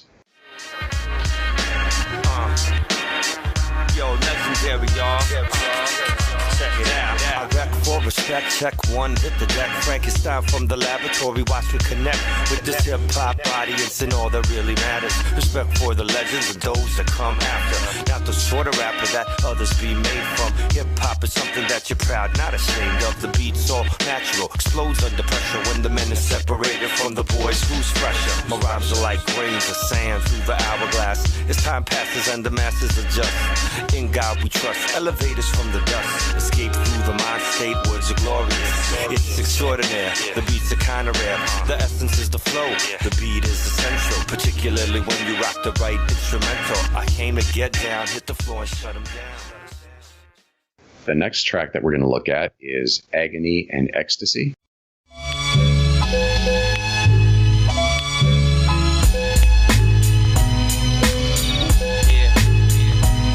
From agony to ecstasy. Watch me chill, weather the storm, it's still shining bright, rhyming. Climbing through these galaxies and stars, universal night spheres, one sun and quasars, Frankenstein divine, coordinated verbal energy, from agony to ecstasy, we penetrating mentally, generated, my style long anticipated, while you get old, we coming through rejuvenated, fresh and innovative, with the shit that's mass selective, we rock it for a profit, then collect the whole percentage, never sit still, instead we built to find glory, with the ill type script, created from the laboratory, same shit, different story, black I keep on telling. The next one is Greed, a hip-hop story. This is going out to hungry gold diggers, cause Frankie ain't no baby's like a diamond on your finger, not a rock in the rough. I'm like a gem in your hand. You see it's all superficial, but you wouldn't understand. Ass, fake, dicey, bitch ass. Word, straight up. The most shady, feed you to the vultures. I need to knock that shit off. That's some greedy ass, fake, dicey, bitch ass. Word, straight up. The most shady, feed you to the vultures. Y'all motherfuckers really don't know what this hip hop's all about. And it's a shame, brothers act like they run the game. He's just a bench warmer, performer with no name. I still reign on greedy vultures to take aim. It's the sharpshooter. Glock 1 to you. We got two more here. The next one is So Fresh. I spark the intellect, baby, you should watch me when I say it. A magic on the mic, people like the way I spray it. Rock one and a check two for the status. A legend for the way I flip on the apparatus. Rappers pray like menace when I rock the joint. Lyrically, they fear me. Weak rappers get the point. I'm razor sharp when I spark, clever like a secret agent. My attitude on a whole like jizz and get flagrant. I'm a sparkism black for the 2G. The way I rock beats and the poetry. See, rappers get shook when I come to cook. I'm a hardcover rapper, girls read the whole book. Look, I'ma make it simple rather and quite plain. The way I take aim and pop shots at the brain. Bang, bang, like a... And to round this group off, The Rain Is Gone. In the wrong place. In the wrong place. In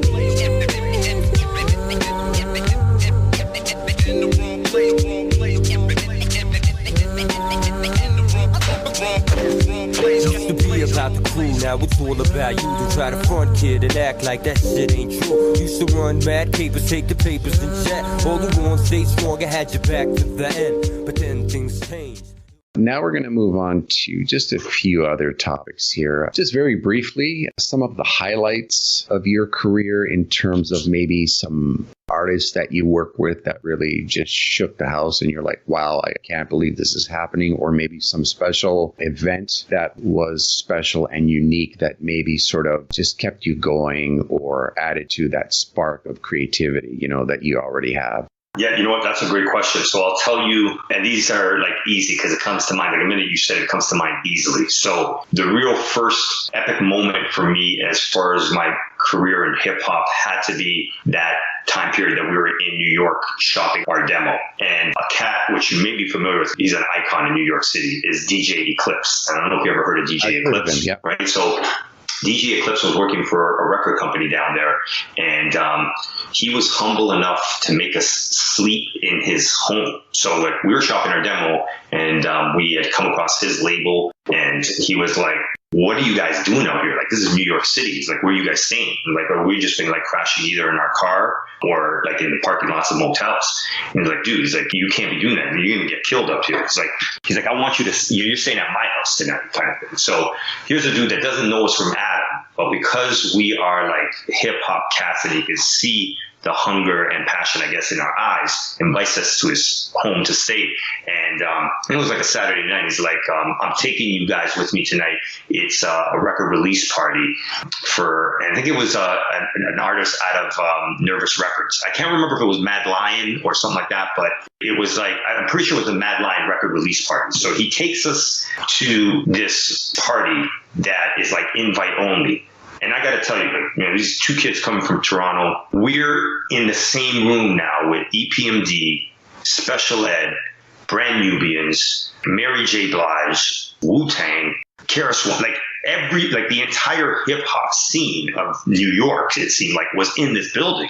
That's crazy. And like we're rubbing elbows with like guys that we were just writing down the record companies of these artists. You know what I mean? Like a week earlier, and like now we're in a room with the biggest hip hop artists on the planet, just like rubbing elbows with them, and Eclipse is introducing us around the room. We thought we had died and gone to heaven. Like it was like, it was nuts, right? So we get there. First person to go up is, believe it or not, ODB. And ODB gets on stage and just like terrorizes the entire room. And then right after him, Special Ed goes up. And then right after him, KRS-One goes up. And I'm talking like these guys are just like freestyling. Like then Buckshot, Shorty goes up. Like it's like one incredible MC after another coming up on stage. And I'm looking at AZ and David Boy's there. And we look at each other and like, yo, we got some work to do. You know what I mean? Like it was moving in a way that is hard to describe, because I don't think you could ever capture that moment again. Like having that many MCs at that level of golden era hip hop stardom in the same room doing their thing. It was like shocking. You know what I mean? How dope it was. Like, you know what I mean? The instrumentals that they were rocking, like beats that we hadn't heard yet. Like, so I'm talking about like ODB. Like I think it's the first time I heard him perform "Oh Baby, I Like It Raw." "Oh Baby, I Like It Raw." Like that's the first time I heard it. It wasn't even out yet.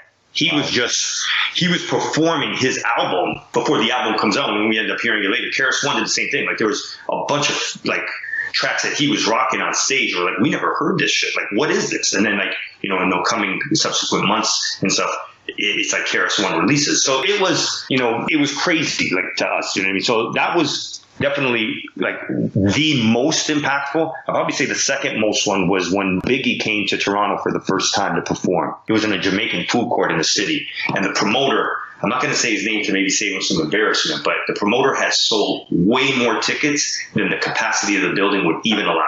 So there was literally, I don't know if I would say there was maybe thousands on the street, but there was definitely hundreds on the street of cats that had bought tickets and couldn't get in. And you could feel the pressure on security at the door, like just the pent up frustration of people not being allowed in because, you know, the fire chief or whatever wasn't allowing anybody in. It was all kinds of stuff. Now, we had inside access because an artist that I was producing for, Nasty Howie, at the time, DJ X's artist that I was producing for, and we did a couple of 12 inches with him, he was opening up for Biggie. So we were on stage, on Biggie's stage before Biggie's about to come in. And I got to tell you, so Nasty Howie does his, you know, couple of song sets, and then Biggie comes out to Unbelievable. It's unbelievable. Biggie Smalls is, and I got to tell you, I've never seen an audience this jacked up in my life. Like, and I don't know if it was the intensity of how many people were packed in the place. At the same time, Biggie was like the artist, and, you know, the beat coming through the speakers and the way the sound system sounded in a food court, because in a food court, everything is way more condensed. So instead of being in a big auditorium where the sound dissipates, you have this condensed sound, all these bodies condensed, all this frustration. And then the minute that beat comes on, the audience outside gets even more crazy. So they bum rush the building. Biggie doesn't even get through the song. Like he's halfway through the song where the entire audience is on stage with them. Turntables disappear. It was like, I don't know if you could have scripted. Like if we had, you know, iPhones then to actually take the footage and post it, I think like this is something that would have like shocked the masses. It was like nothing I had ever experienced before, like rock star beyond status kind of thing. That must have been like complete madness. I wish that somebody would have recorded that and like just, you know, archived it and put it up on YouTube. That would have been crazy to see, because I could just imagine. Well, no, I can't imagine, right? But I can sort of hazard a guess at the intensity that was there. We were all fans and we were all thinking the same way, and it was all influential stuff. And these guys were big deal. And overselling your venue, not a good move. If you want a riot, sure. If you're looking for a riot, it's a good move. Otherwise, not so good. You know what? I can tell you that I never experienced anything like that. And then maybe the third most impactful was I got a chance, along with Thrust and Nasty Howie, we opened up for the Fugees the first time they came to Toronto at the Phoenix. So that was pretty magical too. I mean, this is at the height of Ooh La La La and Killing Me Softly. Like, this is at the height of the Fuji phenomenon. And, you know, we were lucky enough to be the group that got selected to open up for them. Amazing. Just to hear these stories. All of us appreciate you telling us this, because outside of what's already out there, there's not really that much in terms of specifics or the backstories or the undercurrent that's behind all the music, behind the scene, the stuff that actually makes up the scene, makes up the experience that fans never get to hear about or experience themselves firsthand. Like living vicariously through you and going through all this stuff, it's amazing just to listen to this. So it's really cool. So when you hear this, you get a sense of how come the fabric of hip hop for me and those that we roll with was the way it was. It's like, it's hard to be anything else when you're shaped by these circumstantial things that happen to you between the DJ Eclipse thing and Biggie for the first time and opening up. It's like, the money of it never really was a part of any of those conversations. It was just like, we were, like you said, the naivete of it, like the innocence of it. It's like, we'll die on the mountain to protect that. Foolishly, maybe even, I don't know, you know what I mean? But it's like, it's just how we're hardwired. And it's like, it's almost like telling a zebra to change its stripes. It becomes an impossible feat for those that have it inbred in us the way it is to do anything other than that. And that's why I'm humbled by, like, when other dudes around the world, yourself or those who check YouTube or see and understand what it is that we're doing, that they become an extension of this legacy with us. Yeah, and it's also, on our part, it's sharing a little bit of ourselves and our taste, our experiences with everybody else. And hopefully, you make a connection with the people that are listening because, like I said, we're promoting this stuff. People are checking out the links and everything. So it's going well, I think. Now we're going to get into just a few more tracks. The first one that we're going to look at is The Pain 2 remix. Yeah. Long time coming. Still from the dungeon. It's the remix.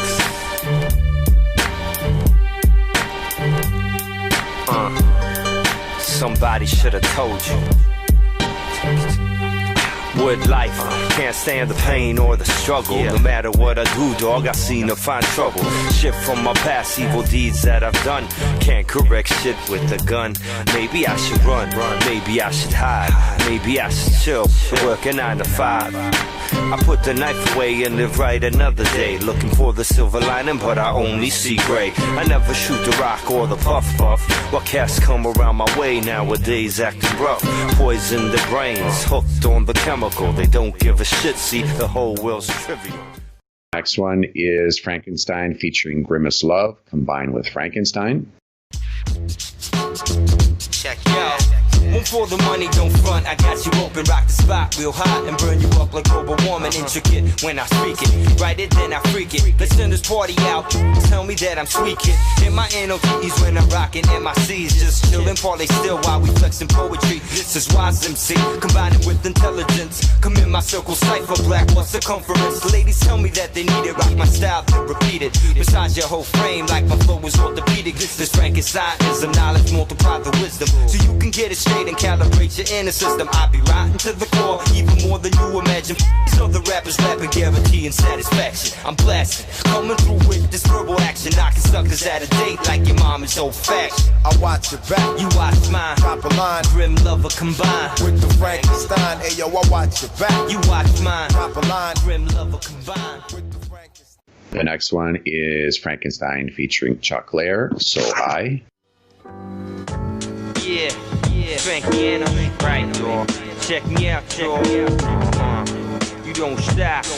Go on and on and on like this. Yeah, it's liquidation, balance smooth, coming from the cerebellum. Lyrics banging in your eardrum without me even yelling. My bending when I'm sending all these rappers to the grave. It's just extraordinary how these motherfuckers start to get brave. I penetrate and invade. No guns and no blades, just a verbal assault. When my third eye sprays, you amazed by the ways that the Frankiano does it. It's a shame how you front when your girlfriend keeps on loving it. But that's another subject, black. I won't touch it. Just act like she's yours and hold her hand when you in public, yo. My main objective is to grab the mic and wreck it while these other MCs fail to figure out the method I expected.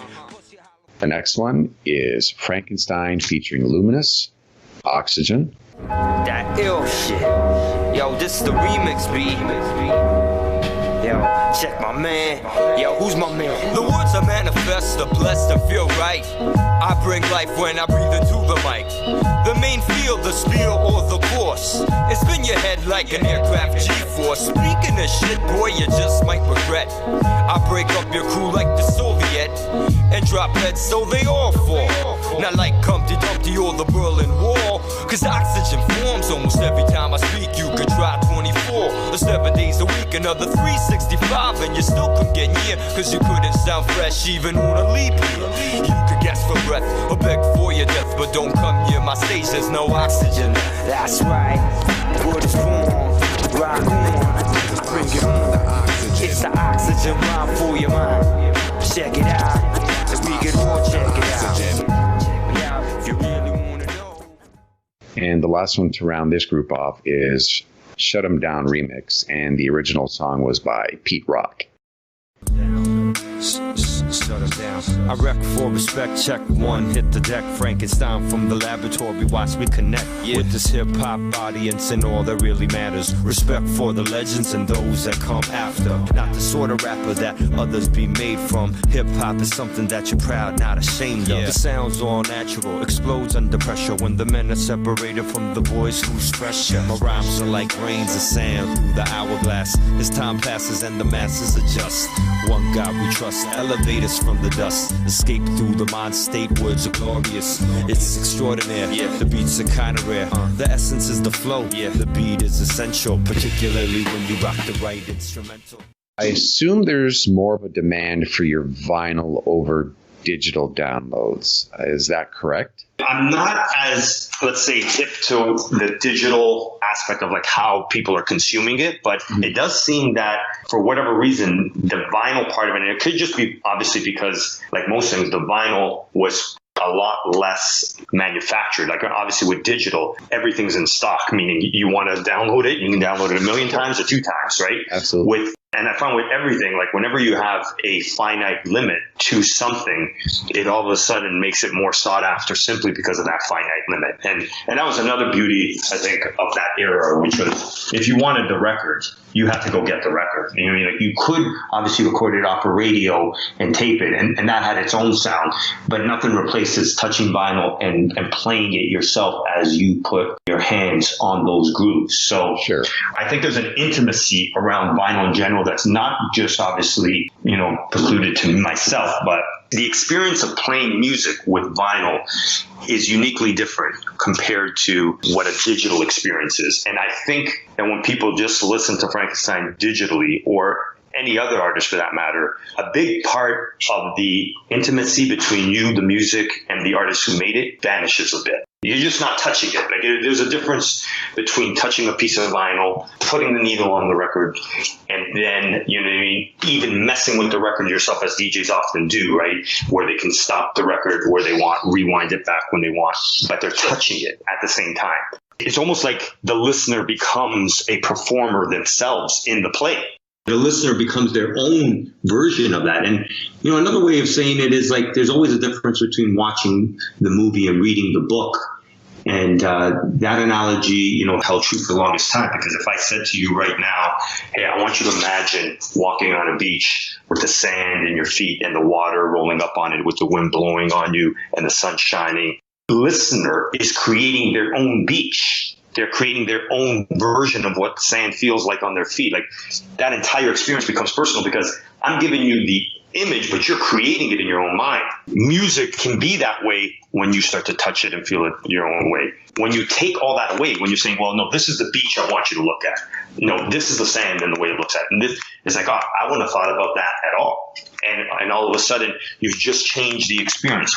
Not good or bad, it just becomes remarkably different. And I think that the vinyl experience is an extension of that type of philosophy, where when you pick up the piece of vinyl and you see the cover and you put it on, you're touching it and you're feeling it, it becomes way more engaging, way more intimate, and profoundly deeper, which is what the whole Frankenstein experience for me is all about anyway, when I'm trying to work with the music. Is like I want people to experience it the way I experienced it creating it. I just wanted to get into a couple of fan quotes before we wrap this up here, and I just want you to listen to these because some of them are funny, some of them really make you think. The first one, the guy states, he goes, the good side of YouTube, happy I landed here. The next one is one of those tracks where you just fall in love with it within 3 seconds of hearing it. Now, here's a funny one. A guy goes, oversized clothes and East Coast winters, heavy snow, drafts in corridors, hip hop. Yeah. Sounds like a typical Canadian experience. The next one is, this one's pretty interesting. This one individual says, "This song saved my life. It was a message." That's nuts. Yeah, it goes back to what you were talking before, God speaking through the music. You're a part of it, and the message is going out there, and what people take from it is what's being sent their way to help them out in whatever they're going through. And we never really know what kind of an effect we're having on other people and how we're touching other people's lives until, after everything's said and done and, the accounts are drawn up. But that was pretty profound. You know what? You telling me it, is pretty profound. And I got to tell you, like, when I sit down and make stuff, it's with that intent. Like, it's with the intent of changing lives in a positive way, or in a connective way, or just like grounding us to like the magnificence of our universe. Like that's what I try and achieve or attempt to go after every time I sit down. And when people get it that way, then I feel like a sense of real fulfillment that, you know what, it's in line with the intent of what you're trying to do. And intention, I think, if I could be so arrogant to say, like, intent around everything in life is probably the most important thing ever, right? I said that to a lot of people. It's like, if I walk into a club and I see a girl, my intention, as example, is just to get her to sleep with me, is a lot different how I approach that particular individual versus like I see somebody who's like, that could be my wife, or the person I want to spend the rest of my life with. All of a sudden, your intention changes. And when your intention changes, the result of what you're going after changes almost dramatically, right? So, and I always tell people, it's like, what's your intent when you're making your music? What's your intention? Your intention will dictate its result and ultimately what you have after the fact once you've done it. And I've never forgotten that lesson for myself. It's like, my intention around the music is to inspire and to make other people understand that the universe is talking to us through this language. And the universe has many ways it expresses itself to us. Sometimes it's visually, sometimes it's sonically, sometimes it's, spiritually, subconsciously. Sometimes it's picking up, like I said, a flower. Sometimes it's looking at the sun. Sometimes it's taking a deep breath. Sometimes it's feeling very present around. But if you're not paying attention to the language that's been architected for us, then you're going to miss so much of the human experience and maybe fall in a place that you might not otherwise have been if you were just paying attention to the universe tapping you on your shoulder, so to speak. That's the way I've always seen it. We got two more here. I'll start with the first one that says, "Watch all Frankenstein videos. You'll notice all of them have no dislikes and everyone wants him to come back." I guess that, again, was in those quiet periods. But, like I said, the people were there and they were looking. And then the last fan quote we got here is, "Keep doing what you're doing and let your gift to conceptualize on the sonic level guide you to wherever your creativity takes you." And I think that pretty much says it all right there. Just keep doing what you're doing. People appreciate the talent, the dedication, the hard work, the fact that you didn't leave the game, because let's face it, a lot of people did leave the game and we're poorer off for that because, we missed out on their specific style, their creativity, their unique sense of who they were and what they brought to the table as well. We can't ever get that back because it's gone. And most of these guys that weren't able to break through way back when, they've gone on to do other things. And that's, it's unfortunate, but it did happen. Just before we wrap this up, any final comments or tell people what's coming down the road, mention your channels, anything. It's up to you. Go ahead. First, I want to thank you for taking the time, because without dudes like you, there's no dudes like me, and there's no extension of all these, amazing conversations and just introducing it to a new audience. I'll say, you brought up the YouTube thing. YouTube has always been like almost a blessing and a curse at the same time. And what I mean by that is, back in the day, the only time you ever heard music was to the DJs, and the DJs were kind of like your natural filtration system. And I might be dating myself here, but I remember there was a commercial. Nabob used to make coffee, and they would be like, only the finest beans go into a Nabob, cup of coffee kind of thing. And I felt DJs for the hip hop scene were kind of like that Nabob commercial. It was like only the finest records ever got played. With the YouTube phenomenon, everything gets played. Like everything is there all at one time, every time, which is great in the sense that it gives an opportunity for guys like me that may not have gotten heard back then to reignite, but makes it obviously ultimately more difficult to find the finest things in, and just that search process becomes even more tedious. So I'm going to encourage the listeners, like, hunt for what you want. It's always worth looking and digging and finding and exploring. That's part of the journey and the fun. So I would leave that. And then as far as what I got coming out, yes, for sure, I'm going to continue sprinkling, a lot of these gems that I got in the vault, as well as the new stuff. And I'm going to be doing that on a more consistent basis, simply because I feel the world needs it now more than ever. And COVID and what we've been experiencing, I think, is just a general wake up around that. Like when that started happening, I was just in tune with, like, this is just another tap on everybody's shoulder. Like, you ain't going to live forever. You got to figure out how to reach people that are special to you. And music is a good way of doing it. It's always been a good way. So look out for that. And that's it. That's Frankenstein in a nutshell. For most of the artists that we've reached out to so far, you guys are all down to earth, just so easy to deal with. You guys are more than willing to communicate with us on social media, work with us, do interviews and things like that while you're doing your actual work, carrying out your careers. You still got your family life. You still got all the other, the headaches of life going on. And, the fact that you guys need time, we really appreciate it. And I just wanted to mention also, for everybody that's listening, we're going to have all of Frankenstein's links on our webpage as well, on our Instagram. So you can check us out at PodJerky. You can check out Frankenstein Hip Hop Music on YouTube, Instagram. Like I said, we're going to be linking to all the stuff. And, when you do come out with your new music, we'd be more than happy to have you on again, and we can showcase your work and just get your stuff out there and maybe talk about some of the stories behind that. And again, thanks for coming on the show. Much appreciated, and it's reciprocated. Thank you very much. Well, that's it for us here on PodJerky. We're going to catch you in the next one. Here we go now.